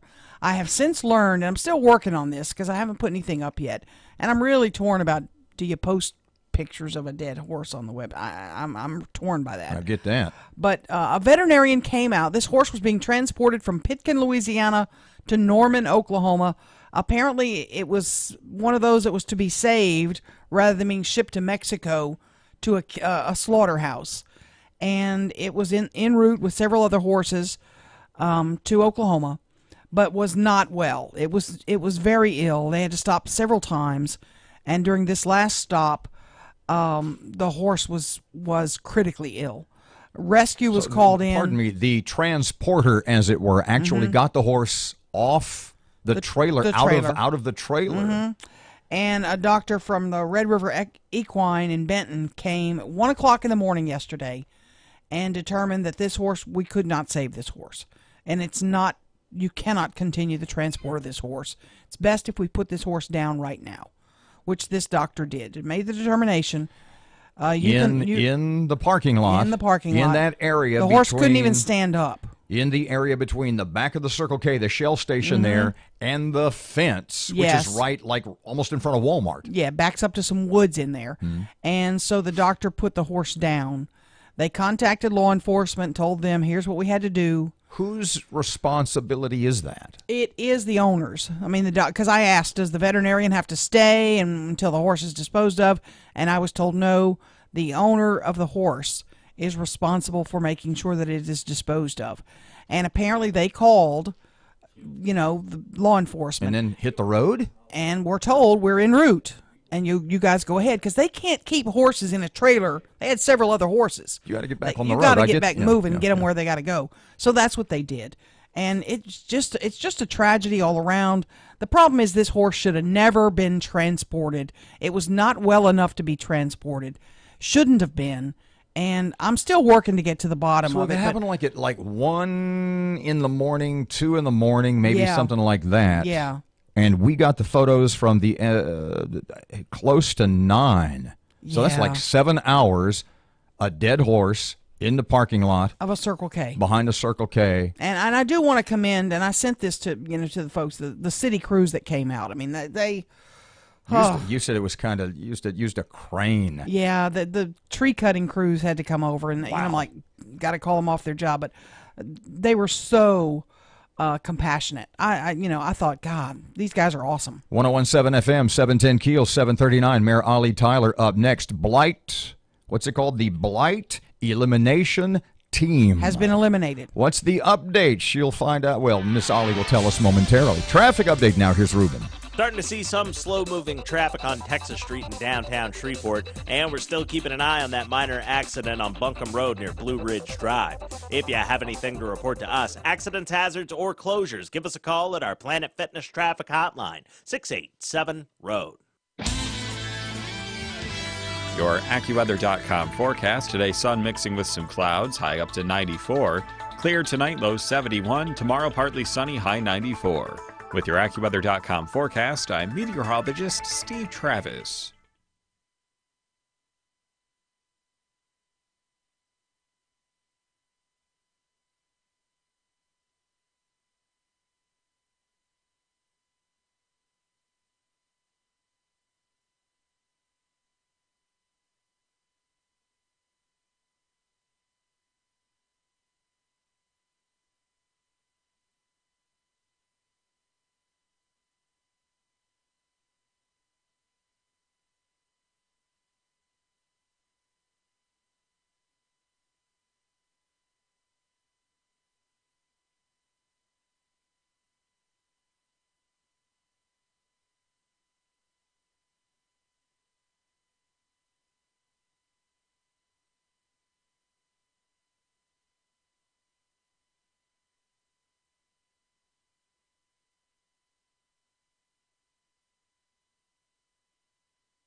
Good morning, 741. Robert J. Wright and Erin McCarty, 101.7 FM, 710 Keel. Shreveport Security Systems text line 318-392-1884. Miss Ollie Tyler, Mayor of Shreveport. Hey, Miss Ollie, thank you for joining us on Keel this morning. How are you today? Good morning, Robert. How are you? Okay, so in 2004, the Blight Elimination Team was legislatively created by the city of Shreveport. Bring us up to speed. Does it still exist? Is it still working? Who's on it? You take it away. Well, thank you so much, Robert and Erin. And I've had with me, some of my staff members who certainly work with, elimination of trash and blight in our city. Mrs. Acree, Arlena Acree, is with me, and also Mr. Gary Norman, who was. Morning. I don't know if it was eliminated or not, Robert and Erin. We didn't ever speak to whether or not it was eliminated. We just know that when I came in, if it was. We saw where it was actually passed in 2004. When I came in at the beginning of 2015, no such team existed. And so we started working, trying to put in place a task force and a team that would address blight and trash in our city. And I think I sent Erin, just some background there. I think you got that on yesterday, Erin? Yeah, it's now at keelnews.com. People can see some of the stats, the figures, etc. Okay, thank you so much. And of course, we came in knowing that, we had some issues in our city when it came to blight and eyesores and when it came to trash. And so, we kind of put it all together because we wanted to clean up our city. We wanted to try to eliminate some of the blight and eyesores so that we could have, a cleaner and a more beautiful city. So we put in place several different things.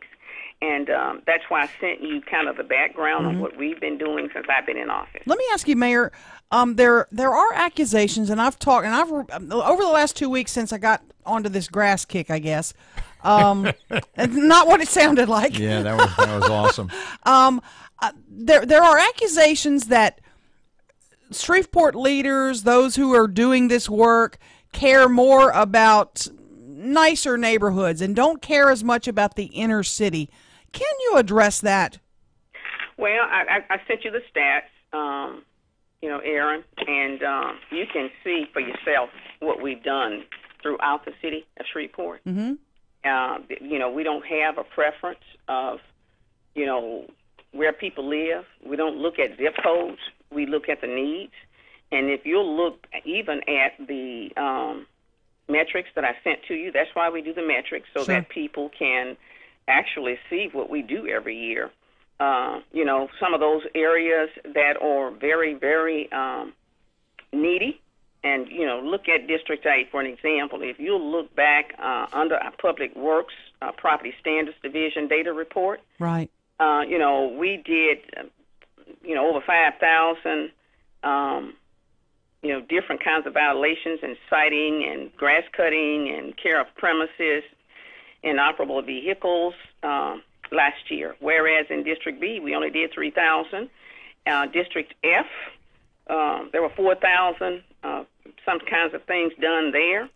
That's more, and those two districts are more than we've done in any other district. Can we do better, Mayor?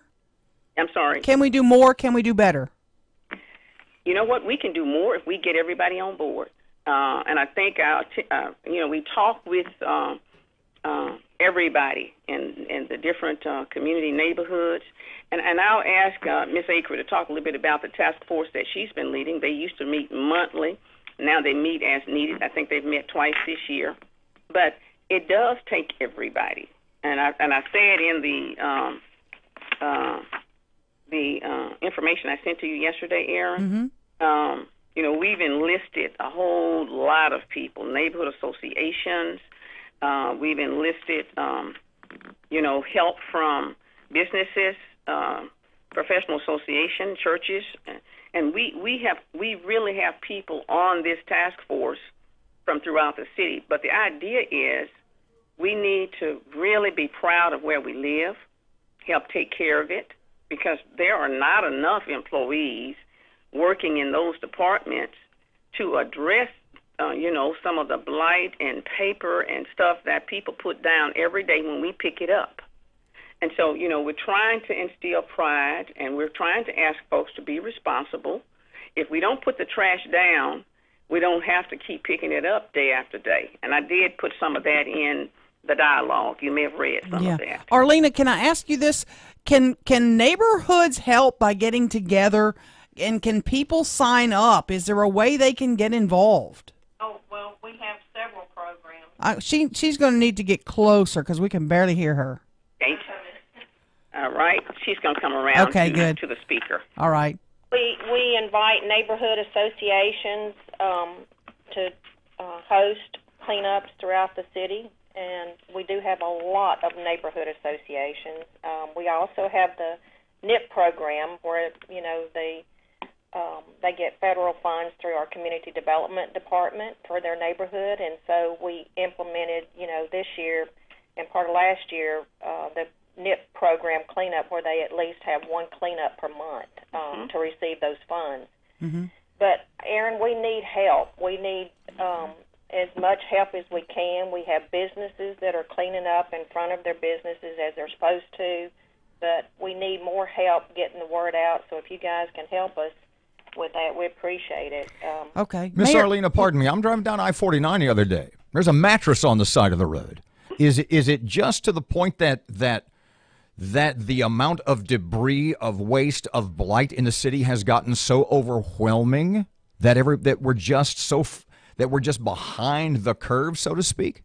And let me respond to that, Robert. We pick up, and we have our schedules. We pick up every week in this city. We have, we have a plan. But when people are not proud of where they live, they put those mattresses down there. Now, you go back down there. We pick it up, somebody will throw something back down. So the overwhelming thing is not for the city employees. It's for those folk who live in the communities who will not take on the responsibility of helping us keep our city clean. Last year alone, we did 103 city-assisted cleanups. We had 2,700 volunteers to help us last year. We have put together a task force that have partners like Shreveport Green, and I think you're familiar with that organization, Erin. Business people, neighborhood associations, churches, Sheriff Department, City Marshal's Office, the DEQ, city courts, nonprofit organizations, the Juvenile Detention Center. We have been meeting with people. We go out, we do the plan. Last year we implemented, as Arlena said, we put in some criteria on the neighborhood investment program. They have to do monthly cleanups in their neighborhoods to qualify to get the funds now. But it's a strategy that we're trying to get down into the different neighborhoods so people will care about where they live. Mayor, let me, real quick, we're about up against the clock. Grass cutting. I was a little bit upset on, and I know my dates because I did it, May 31st. Yes. I see 6 foot tall grass on 3132. The whole route, all the way from Linwood all the way around. That was 10 days after the Miss USA pageant. Well, and let me say can you this explain to you. that? We had just cleaned it up. We don't have enough funding. Erin, and I don't remember just how many miles of streets we have in this city. Gary, I don't know if you know that, but we have a rotation. 3132, of course, is a state highway. They give us some funding, and I think Mike Wood probably talked to you. He told me that he had spoken to you. Yeah, we talked, yes. And when we get back around to when we get through doing hundreds and hundreds of miles of grass cutting, this time of the year the grass is growing. I know you know that. You bet. And by the time we get back around there, it's grown up again. 6 feet tall? That Johnson grass really grows, and it grows fast. But we deliberately go out there trying to make sure we can take care of it. And, we do have the rotation. It just isn't. We just don't have enough contractors that qualify to help us do it every week. We can only do it, every so many days. Mm-hmm. And so, Gary, are you familiar with that schedule? I probably should have had Mike, but did Mike talk to you about it? Yeah, Erin? Mike told me. Mike told me you did it every 2 weeks, and I just can't believe that was mowed 2 weeks prior. I was just like, either somebody's lying to Mike, or it didn't get done properly, and I was like, somebody needs to check on it. That's what I said. Like Ronald Reagan said, trust but verify. Yeah, well, I understand, but you said 2 weeks. You said 10 days after the Miss USA, and I know it was cut coming up to the Miss USA. Yeah, I understand, but I find it really weird that it's 6 feet tall 10 days after the pageant. I don't know if it was 6 feet tall. Erin, did you go out there and measure it? I absolutely did. I went out and stood in it, and it was 6 inches above my head, and I stand 5'6", and there's video. Miss Ollie, she pulled a chunk of that out by the roots, brought it back to the studio, and it was taller than me, and I am 6 feet even. Okay, well, we just have to do a better job. We're doing all that we can, but we're going to deliberately push to do a better job. We have even put extra funding into that department to get contractors to come in to help us with some of the interstate and some of those main thoroughfares. And we're out there, but we're going to be out there even more. Matt needs a job if you're looking for somebody to help with mowing. Oh, and he likes to not wear a shirt too, but we won't get into that. Thank you, Mayor. We appreciate Miss your Ollie, time. thank you so much for your time. Appreciate it as always. All righty. Thank you so much. You bet. 752, 1017 FM, 710 KEEL. Here's traffic. Here's Ruben. Starting to see some slow-moving traffic on Texas Street in downtown Shreveport, and we're still keeping an eye on that minor accident on Buncombe Road near Blue Ridge Drive. If you have anything to report to us, accidents, hazards, or closures, give us a call at our Planet Fitness Traffic Hotline, 687-ROAD. Your AccuWeather.com forecast. Today, sunny to partly cloudy, a high of 94. Clear tonight, low 71. Tomorrow, sunshine and some clouds, high getting up to 94. With your AccuWeather.com forecast, I'm meteorologist Steve Travis.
Alexander Ovechkin's 14-year quest to hold Lord Stanley's Cup is finally over. The Washington Capitals beat the Las Vegas Golden Knights last night 4-3 to win the team's first cup in franchise history. The Great Eight not only won his first league title, but was named playoff MVP after the game. Former Dallas Cowboys wide receiver Terrell Owens may be going into the Pro Football Hall of Fame, but he won't be there when it happens. Owens announced Thursday that he will not attend his induction ceremony, and he would rather celebrate the most important day of his career somewhere else.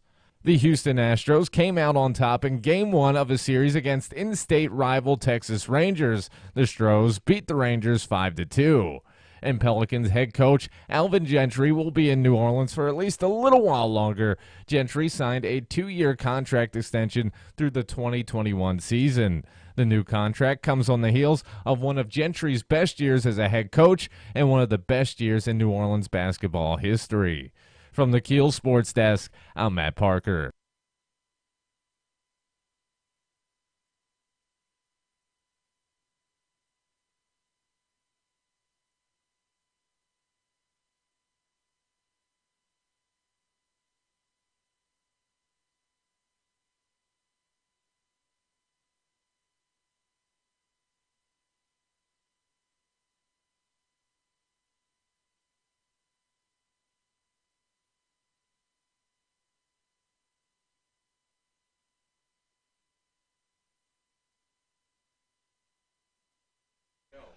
Gee whiz.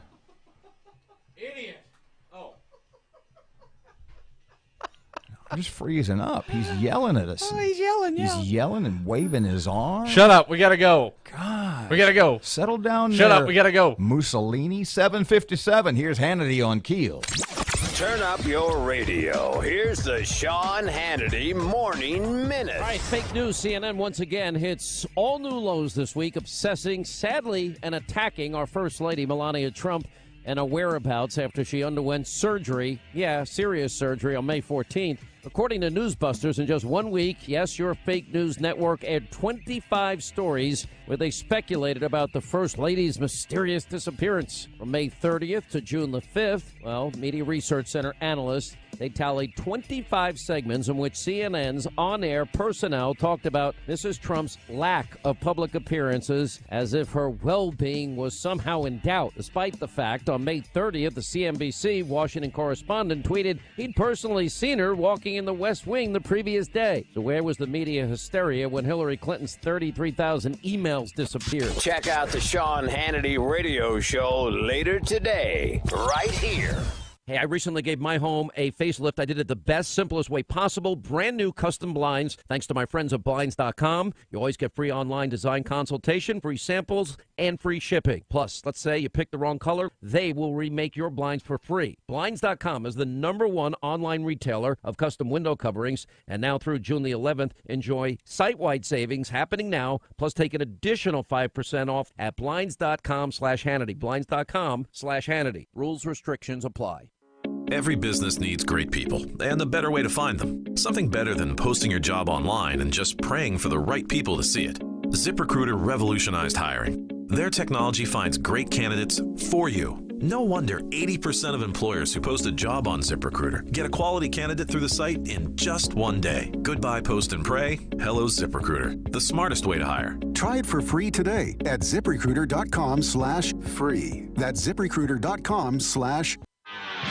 Looking right now, some slow-moving traffic on Texas Street, downtown Shreveport. And we have some traffic delays on I-20 westbound near Spring Street. If you know something we don't, accidents, hazards, or closures, please give us a call at our Planet Fitness traffic hotline. That's 687-ROAD. 1017 FM, 710 KEEL, just about 8 o'clock. Here comes Fox News right now on KEEL. Breaking news and trending talk. This is 1017 FM and 710 KEEL. KEEL, Shreveport.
Good morning. It's 8:03. Robert and Erin, 101.7 FM and 710 Keel. Tons of local news. Erin's got it all up next. Fighting crime in Shreveport. Where was the police chief? We'll talk more about that.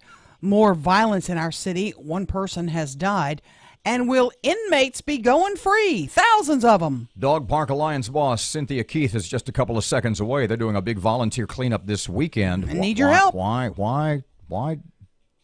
She'll explain. Can't the city do it? That's what I got. Lots of questions. I mean, maybe there's a simple explanation. We'll see. And who cleaned up the horse behind the Circle K on Pines Road yesterday? Oh, what a This is a creepy story. Is this like this could only happen here? Yeah.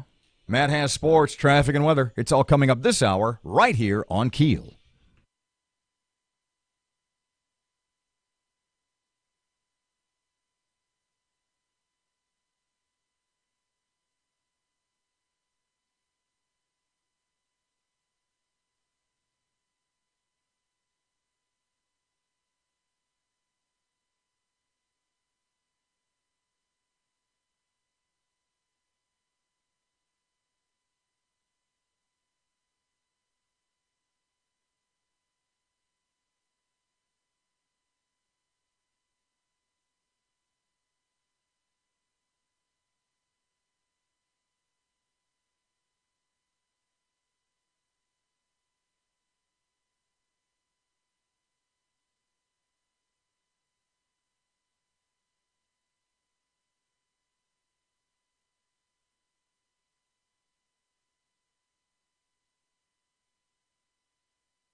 Ted Keel, Robert J. Wright, and Erin McCarty. It's 12 past 8 o'clock. Shreveport Security Systems text line 318-392-1884.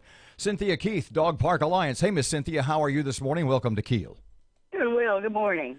We've been going back and forth here because, we're kind of elderly and we're not. He and is feeble, and our memories are failing. How long has the dog park been closed? When did it, for lack of a better term, go under? Oh, gosh, I believe it was the end of February. And what Okay, a lot so of people don't understand is that it put a layer of muddy silt all in there. Nothing's damaged, but that mud just stayed wet, and equipment could not get in, people could not get in. And it's just really taken as long for that to get dried up. See, that was kind of what I wanted to start off with. Are you, as the mover and the shaker, the motivator for the building of this originally, since the flood, since it closed, are you happy with the efforts that the city has made to get it open again? Well, it was really more like we just had to wait our turn. They started at Riverview Park, which I guess they thought was priority, and understandably so. There are a lot of events going on down there.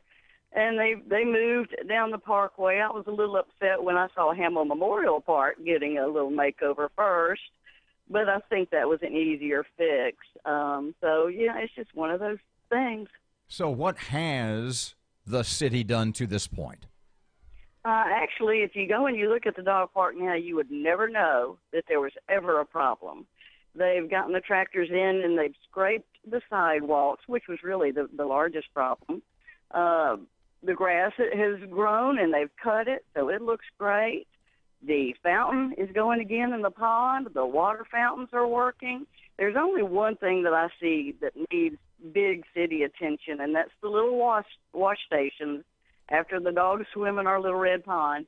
They need their rinsing, and they're still going to have to work on those. Okay, so the only thing that maintenance-wise the city needs to do is it's, at this point, kind of little bitty stuff, right? Well, yeah, and that's what a lot of the volunteers are going to do. We're going to power wash in those places that the tractors and scrapers couldn't get to. We're going to plant some flowers, just like they did down at Riverview Park. We're going to wash down the picnic tables that are inside of the dog park. A little detailing, I believe, would be all that the volunteers will have to do. And the volunteer day is tomorrow. Tell us when, where people should show up, and what do they need to bring? It's going to be at 7 a.m., so we'll be on the cool part of the day. If they'll bring some shovels, some brooms, maybe some old towels to wash down some things. The city, I believe, is going to have some power washers out there, maybe little planting tools out there, some water, comfortable clothes, and a smile. Okay. You're going to clean up tomorrow. When can Tiger come pee on the benches again? Well, from what the city says, as soon as possible after it's all cleaned up. What is for... Does that mean a week? Does that mean 3 more months? Well, they were reluctant to give me a date because they knew I'd go on KEEL Radio and tell everybody. Now, is the city going to have to do some final walkthrough, some kind of inspection? And you had mentioned the biggest reason it wasn't open to this point, even without the stuff you volunteers are going to do, is because there's still some maintenance, some repairs to do.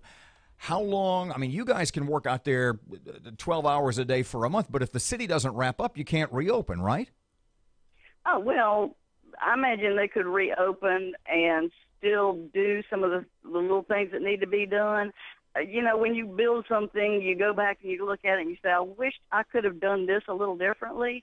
There are some things like these wash stations I was talking about that stay muddy. They're going to put some concrete around those wash stations and some other little things like that. Now, I don't know if they'd have to close the dog park later for a day to do that, or if they will wait to do that before we open. I'm not sure, but there's some upgrades to come, and it's going to be better than it was before. Okay, Cynthia, one thing that we hear every time, I hear this from one of my dearest friends.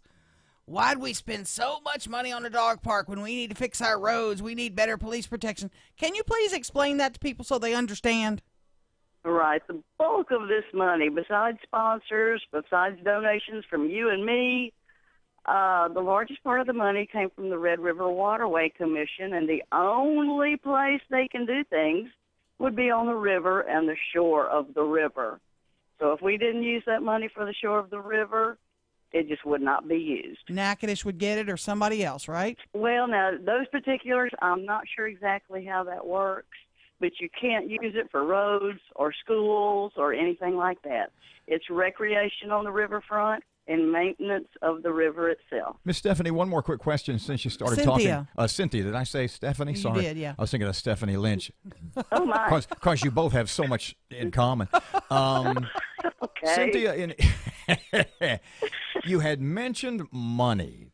How much money, value, etc., are you guys, the Dog Park Alliance, putting up for the flowers, the trees, etc., tomorrow? What is your cost going to be? We're not putting any money up. This is normal city maintenance. You know, they've been cleaning up these other parks. It's just part of their job. Now, if we want to enhance it even more and put in a lot of extras, we would have to go back to doing some fundraising, which we might do. Gotcha. I was under the impression that it was given by volunteers or that you guys, the Dog Park Alliance, had forked over the money for that, but it's the city money, right? It's just city maintenance of parks. Cynthia, one more thing. I know you got to get back to work. Any plans for another dog park in Shreveport? What are we hearing on that front? I'm hearing some little nibbles of some thoughts and ideas. I don't know how far they've gotten, but that was the plan the whole time. This would be the big community one, and other ones would spur off, and that might be happening. Okay, a few kibbles, huh? Erin McCarty opening her patio, 2 canines across the Arclitect. No, she's not. And her swimming pool. Oh, boy. Thank you, Cynthia. Appreciate your time. Well, we'll see you out there soon, Erin. 19 past 8 o'clock, 101.7 FM, 710 Keel. Ruben's here. The intersection at North Market and North Hearn Avenue is dealing with some slow-moving traffic right now. And we have some traffic delays on East Texas Street near Old Minden Road in Bossier City. If you have anything to report to us, please give us a call at our Planet Fitness traffic hotline. That's 687-ROAD. Your AccuWeather.com forecast. Today, sunny to partly cloudy, a high of 94. Clear tonight, low 71. Tomorrow, sunshine and some clouds, high getting up to 94. With your AccuWeather.com forecast, I'm meteorologist Steve Travis.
Past 8 o'clock, Keel Sports. Alexander Ovechkin's 14-year quest to hold Lord Stanley's Cup is finally over. The Washington Capitals beat the Las Vegas Golden Knights last night 4-3 to win the team's first cup in franchise history. The Great Eight not only won his first league title, but was named playoff MVP after the game.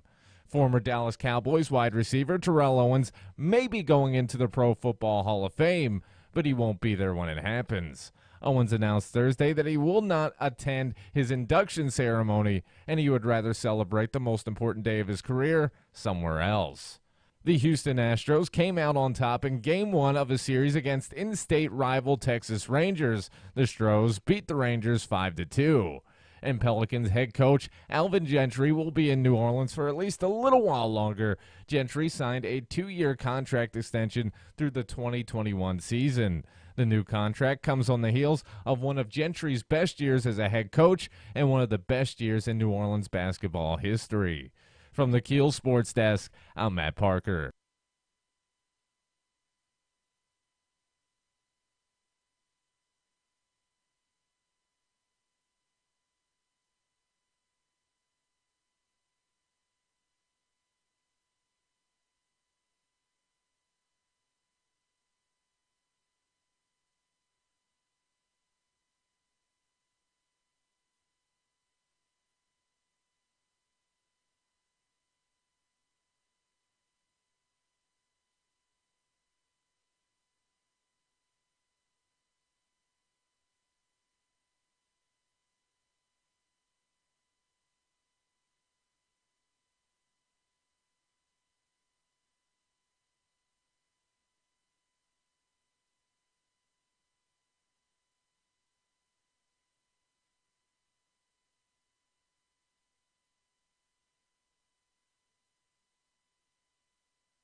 Twenty-four past 8 o'clock, 101.7 FM, 710 KEEL, Robert and Erin. Okay, so a big meeting yesterday because there's this huge topic, sort of a controversy actually. Yeah.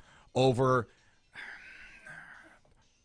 not the increased crime rate in Shreveport, but is it really?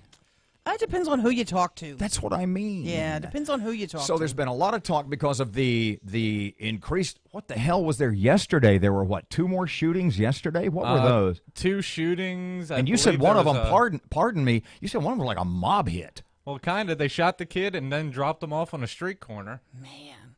One was did they get the cannoli? One What was the a hell? domestic related, and the man was killed. So And I there think has there's been another incident, too. a lot of talk lately about the Caddo Parish Sheriff's deputies lending a hand, where they would sort of take the outlying areas, the periphery of the parish, or the periphery of the city, as it were, which would allow SPD to concentrate on the more crime-ridden parts of town. You bet. And we had Commissioner Mike Middleton on yesterday, and his quote was, interviews at the website, keelnews.com, 100% behind coming up with the funding so this can happen. But Mr. Mike also said that he had a short conversation with Shreveport Police Chief Alan Crump. And Mr. Mike told us that the feeling he got from the police chief was that he didn't think it was he's not behind this idea. So they had this meeting yesterday. Who was there? But perhaps more important, who was missing? Police Chief Alan Crump wasn't there, What? nor was a designee. So who was there? The sheriff was there, the city marshal, Caddo commissioners, everybody that's involved, pretty much. Except the city police. were there any city officials there? The mayor, Brian Crawford. No. Who's third? Is the number 4 guy, number 5? I'm not sure. I'm not sure. If we had SPD, Alan Crump, he might be on vacation. I think he was on Number vacation. 2 guy. Bill Gooden, he wasn't there. No? No, he wasn't there. And third, So I'm not is sure. this I don't want to say slap in the face, that's too strong, but is it voicing your opinion by your silence? You know, you have to show you care. Well, wait a second. How many Shreveport policemen have we talked to? How many Shreveport policemen, the guys on the street, have we heard from who said, We don't need the help. That this is a slap in the face. We don't need this assistance. Well, we I need to be beg to turned differ loose. with them. We need to be turned loose to do our jobs. Well, I get that, but I also think the more the merrier. The more patrol cars you have rolling in a neighborhood, the fewer crimes that are going to happen in those neighborhoods. That is a direct correlation. No matter who you talk to, they'll say, the more police we have in our neighborhood, the better people are going to behave. Now, interestingly enough, we have heard from a lot of people sort of off the record who have voiced that very opinion. How far back did Sheriff Steve Prater say to us? It was not a recent comment, but at one point in referring to this problem in Shreveport, what did he say? That if I were chief of police, if it were me, I'd pull everybody off the desks and put them on the streets. Exactly. He said there wouldn't be one Shreveport officer sitting at a desk anywhere. No desk jockeys at all. So, once again, big meeting yesterday, except for the people involved. Yeah. Who was there? Sheriff, Caddo commissioners, the city marshal, parish leaders. And? Nobody from city police. Nor the city of Shreveport, the city government. Don't think so. Parkey? Well, I was going to say they're going to try to have another one of those law enforcement summits to say, all right, look, instead of wasting our time, before we give anybody any money, do you actually want this, or are we just chasing our tail? Voicing their opinion. Voicing their opinion by their silence. Yeah. 29 past 8 o'clock, 101.7 FM, 710 Keel. Erin has local news up next. Here's traffic. Here's Ruben. The intersection at Line Avenue and Piermont Road's dealing with some slow-moving traffic right now. And we have some traffic delays on East Texas Street near Traffic Street in Bossier City. If you have anything to report to us, please give us a call at our Planet Fitness traffic hotline. That's 687-ROAD. Your AccuWeather.com forecast. Today, sunny to partly cloudy, a high of 94. Clear tonight, low 71. Tomorrow, sunshine and some clouds, high getting up to 94. With your AccuWeather.com forecast, I'm meteorologist Steve Travis.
The power of information. KEEL News now. Louisiana might have to release 10,000 inmates starting July 1st if more money is not raised to fund prisons. That's the message from Corrections Secretary Jimmy LeBlanc. He says the agency could not deal with $75 million in cuts without reducing the prison population. He does say only non-violent offenders would be released. The Justice Department teams up with several state agencies to help ensure people with serious mental illnesses have the opportunity to live in a community setting. Stephen Russo says with the current situation with the budget, he does see a potential benefit in this transition. There should be a cost savings sending those people into that setting rather than in a nursing home setting. More than 2,500 people have already been moved. One man is dead, another behind bars following a shooting. According to Shreveport police, Steve Williams shot and killed Terry Brown in the driveway of a home on Pebble Beach Drive in West Shreveport. Investigators say Brown was leaving his girlfriend's home when her estranged husband, Williams, shot and killed him. Williams initially fled the scene, but later turned himself in to authorities. Law enforcement and Caddo Commission members talk about crime in the city. Matt Parker has the latest. After a meeting between the Caddo Commission, Sheriff's Office, and Marshal's Office, the Commission has decided to call another law enforcement summit before agreeing to fund a plan for deputies to patrol parts of Shreveport. Police Chief Alan Crump did not attend the Commission meeting, and SPD did not send a representative to take his place. Sheriff Steve Prater told the group it would be a waste of money if Crump wasn't willing to work with everyone. If all parties agree, the meeting would take place in about 2 weeks. From 101.7 FM and 710 KEEL, I'm Matt Parker. A teenager clings to life after getting shot several times. Police believe the 14-year-old boy was shot while at an unknown location before his body was dropped off on Hollywood Avenue. The investigation continues. Brandon Mayhill arrested after he allegedly stabbed his girlfriend several times. The incident happened at the couple's home on Stockwood Street in Bossier. Mayhill's grandmother and the victim's 2 children were in the home at the time of the incident, but were not hurt. The Shreveport Dog Park Alliance holding a big cleanup event tomorrow in an effort to get the park back open. The park's been closed since the Red River flooded the area back in March. The group is asking for volunteers to show up at the park at 7 a.m. to clean the sidewalks, plant flowers, and make other improvements. A former employee of the Senate Intelligence Committee has been indicted on charges of lying to the FBI about contacts with reporters. Federal prosecutors say that James Wolfe of Ellicott City, Maryland, has been arrested and indicted on 3 counts of false statements. Wolfe was a longtime intelligence panel staffer and served as director of security for the committee. A Massachusetts kindergarten class drawing attention for using a lullaby to teach students about lockdown drills. The teacher has changed the words to Twinkle, Twinkle, Little Star, and they now sing, Lockdown, lockdown, lock the door. Shut the lights off, say no more. Lots of parents are upset about it. I'm Erin McCarty on 101.7 FM and 710 KEEL.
.101.7 FM, 710 KEEL. Robert and Erin, ready for this?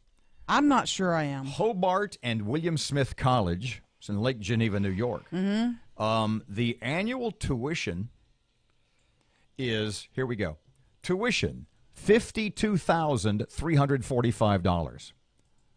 Dormitory, $7,350. Board, $6,175. Activities fees, $370. Health service fee, $350. Wow. This is not a cheap school. No kidding. 52,000. I think the total is out at about 55, 56,000 bucks a year. So if you're shelling out for your kid $200,000+ for a college education. Or if, to be worse, borrowing $55,000, $56,000, $58,000 a year for your college education, you would think you would get some pretty meaty courses that would prepare you for your life. Oh, big time stuff. Lots of chemistry and physics and all that good stuff. A course at Hobart and William Smith College in Geneva, New York, argues that the concept of objectivity, i.e. neutrality. Give me another definition of neutrality, if you would be so kind. Fairness? Even-handedness, Yeah. fairness, disinterest, detachment, etc. Mm-hmm. The course at Hobart and Smith College argues the concept of objectivity is a myth created by white people. Oh, goodness. Remember, $50,000+ a year to learn it. The course, entitled White Mythologies, Objectivity, Meritocracy, and Other Social Constructions, i.e., earning your way, meritocracy, is just a white myth. That's the name of the course. Here's from the college catalog. You ready? I'm ready. Matt's head's getting ready to explode. Mine might, too. This course explores the history and ongoing manifestations of white mythologies, long-standing, often implicit views about the place of white, male, Euro-American subjects as the norm against which all other peoples of the world are to be understood and judged. Students will explore whiteness as the ideal manifest through such social constructions as objectivity, evidently bad, meritocracy, obviously bad, horrible, and race, and as justifications for colonial interventions, slavery, and the subordination of women. Oh, boy. $50,000. Now, let me run that down again. Tuition. Ready for this? Yeah. $52,345. Room, $7,350. Board, $6,175. Activities, $370. Health service, $350. Almost 70 grand. If you graduate from that college and you, as many college graduates say, I can't find a job anywhere. Everyone tells me I'm not qualified. Do you maybe start to have an understanding of why? Maybe you want to bypass the class on whiteness. 21 past 8 o'clock, 101.7 FM, 710 Keel. Here comes Ruben. The intersection at Line Avenue and Piermont Road's dealing with some slow-moving traffic right now. And we have some traffic delays on East Texas Street near Traffic Street in Bossier City.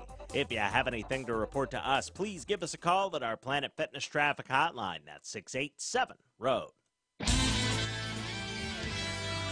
Your AccuWeather.com forecast. Today, sunny to partly cloudy, a high of 94. Clear tonight, low 71. Tomorrow, sunshine and some clouds, high getting up to 94. With your AccuWeather.com forecast, I'm meteorologist Steve Travis.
.101.7 FM, 710 Keel. Robert J. Wright and Erin McCarty. Yes. Let me tell you what I found out about the horse so far. Oh my God! Oh my God! Oh my God! We haven't done that in a while. Wait! Stop! I don't want to belabor it because it's kind of graphic and gruesome. But the point is, it's, from the woman who wrote On the KEEL webpage less than a week ago, just about a week ago, does Shreveport look like an abandoned city? When there's a dead horse behind a Circle K on Pines Road, that's sort of an eyesore. That's an eyesore. Okay, so yesterday morning, just a little bit before the show ended, as a matter of fact, maybe right around this time, I got a text, replete with photo from a Shreveport police officer. And he had taken the photo from maybe 20 yards away. He was not one of the first officers on the scene. He was sort of on the perimeter, and he sent me a picture of a dead horse behind the Circle K on Pines Road, sort of next to the dumpster. You know, the one right up here that's like almost in front of the Walmart. Right next door to Wendy's. And basically the caption was, yeesh, what a job. Yeah. Yeesh, what next? So, you and I, well, you specifically did a lot of legwork on this all day long. I dragged Bristol out because she's a horse person. She works down the hall. Dragged her over there with me to look at the horse and see, you know, is this a horse that was dumped? I mean, this is a crime. She could help solve the crime. And she was observed real quickly. There's hay down. There's fresh manure. She said this horse wasn't dumped there. It died there. And she took some pictures so she could check around, snoop around in the horse community, which she did.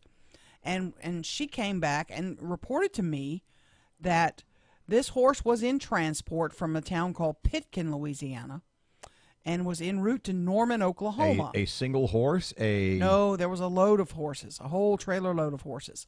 And they were being, the Pitkin operation apparently sends horses to Mexico to be slaughtered, to be killed.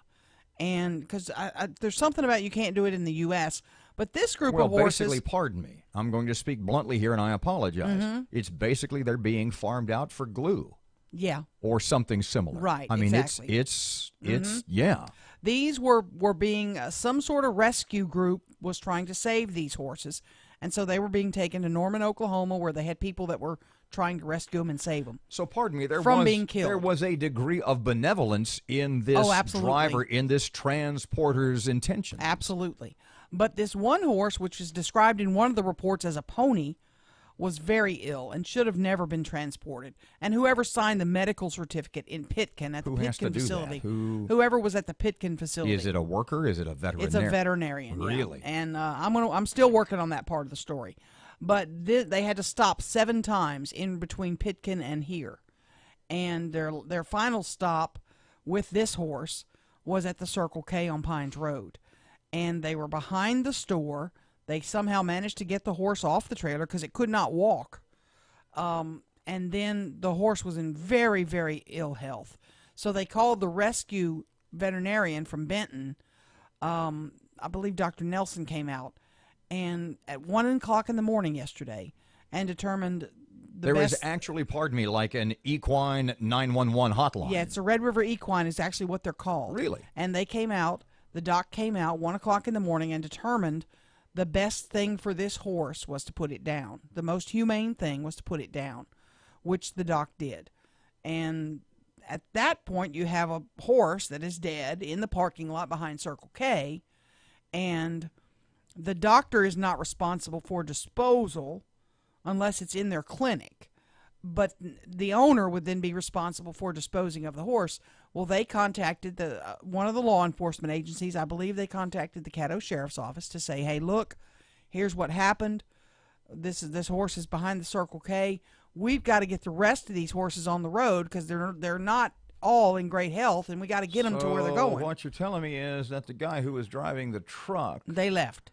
And there's a dead horse behind the Circle K on Pines Road. Yes. Now, pardon me again. All this happened in the 1 to 2 a.m. time frame. Right, exactly. So you literally had, as he is allowed to do, the veterinarian says, I've got other stuff to do. It's your responsibility to see that this horse corpse is removed. Right. So he goes back to Benton.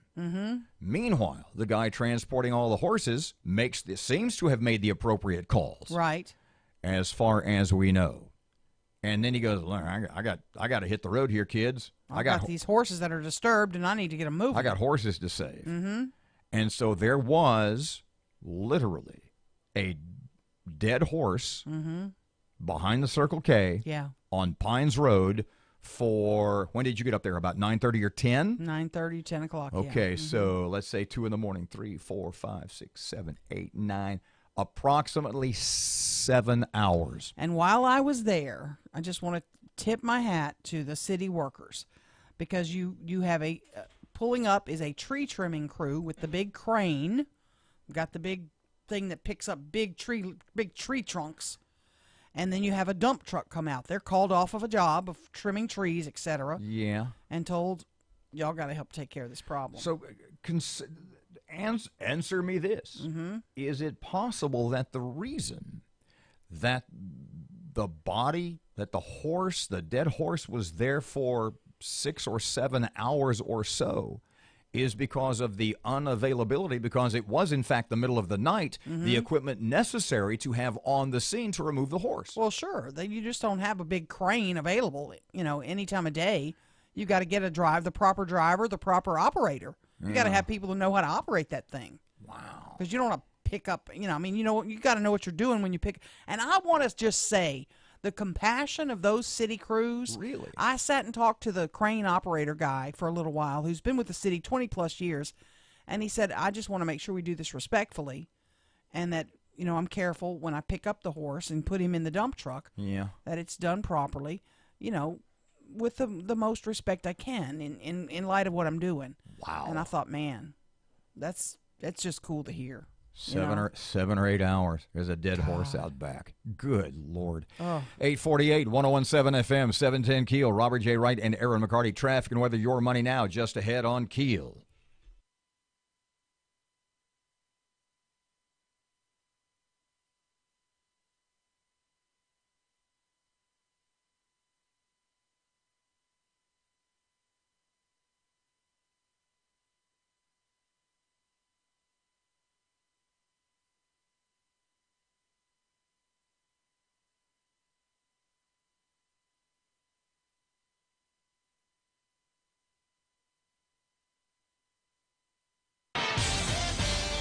The intersection at Line Avenue and Piermont Road's dealing with some slow-moving traffic right now. And we have some traffic delays on East Texas Street near Traffic Street in Bossier City.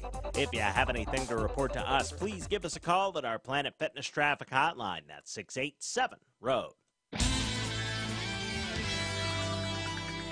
Your AccuWeather.com forecast. Today, sunny to partly cloudy, a high of 94. Clear tonight, low 71. Tomorrow, sunshine and some clouds, high getting up to 94. With your AccuWeather.com forecast, I'm meteorologist Steve Travis.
You're listening to American Ground Radio's Morning Minute. Over the last 2 years, the state of Louisiana has had 6 special sessions, and a 7th one is on the way at a cost of $60,000 per day.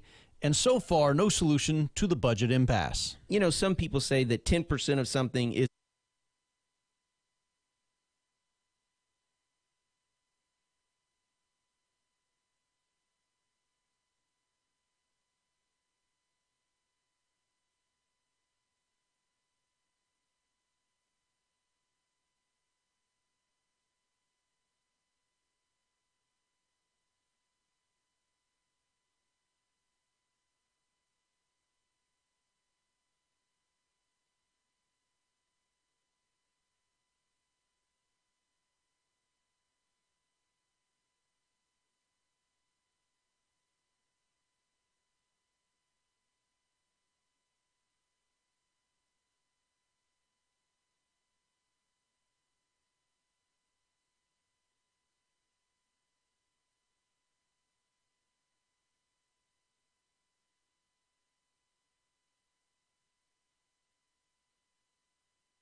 854, 1017 FM and 710 Keel. Robert J. Wright and Erin McCarty. Yes'em. You know, I was trying to get the governor to join us yesterday morning. Yeah. And it turned out he wasn't available. And they said, we'll work on getting him on for you on Friday. Stunned. I said, cool. Yeah.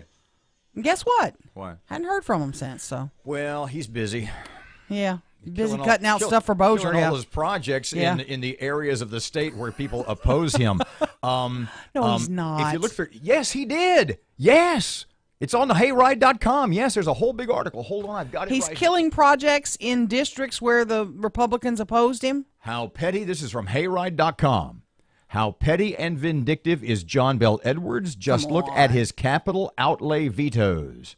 And they quote, it's in the Advocate, Acadiana, 29. I know a couple in Bossier got vetoed. There you go. If you look through the glass there, yeah. Gary McCoy is wearing a camo today, a camo shirt. Oh, is he? And the reason I mentioned that is I said, "Are you going your camo today? I could barely see you." Wow. And he said, "Well, I'm going fishing later, and it's I guess free fishing weekend, and they'll be in the weeds, sort of like you in your checkbook." But that's another story.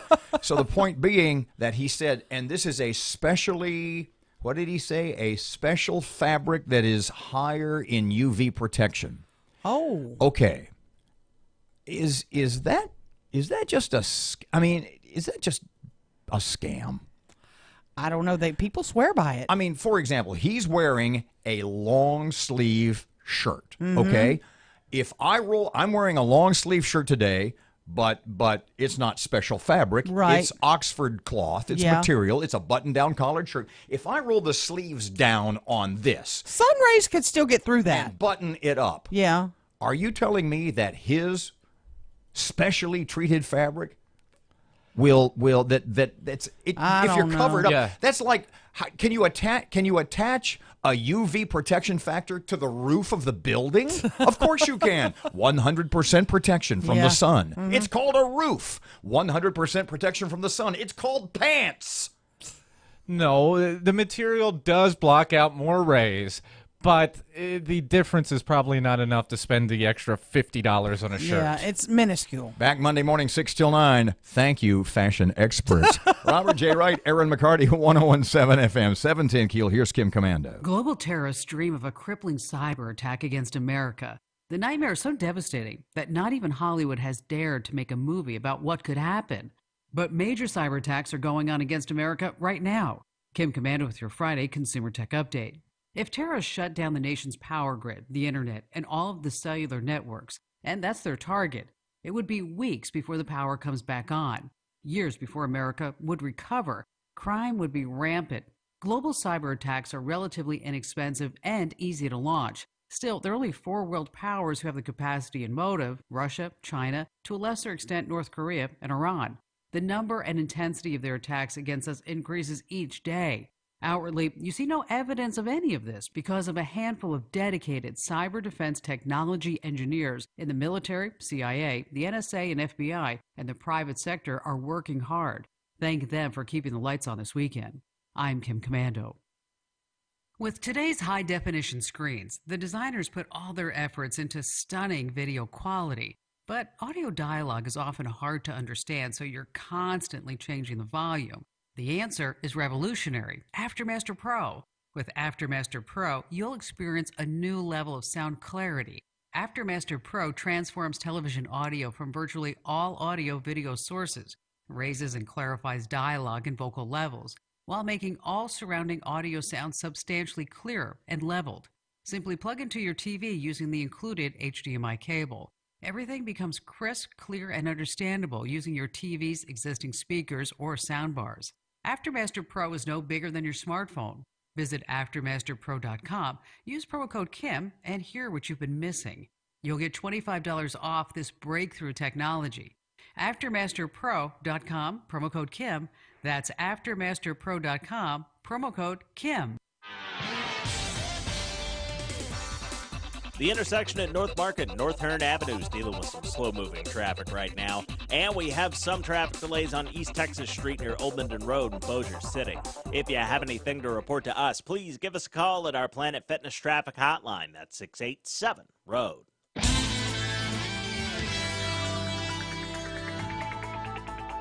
Your AccuWeather.com forecast. Today, sunny to partly cloudy, a high of 94. Clear tonight, low 71. Tomorrow, sunshine and some clouds, high getting up to 94. With your AccuWeather.com forecast, I'm meteorologist Steve Travis. Breaking news and trending talk. This is 101.7 FM and 710 Keel. KEEL, Shreveport.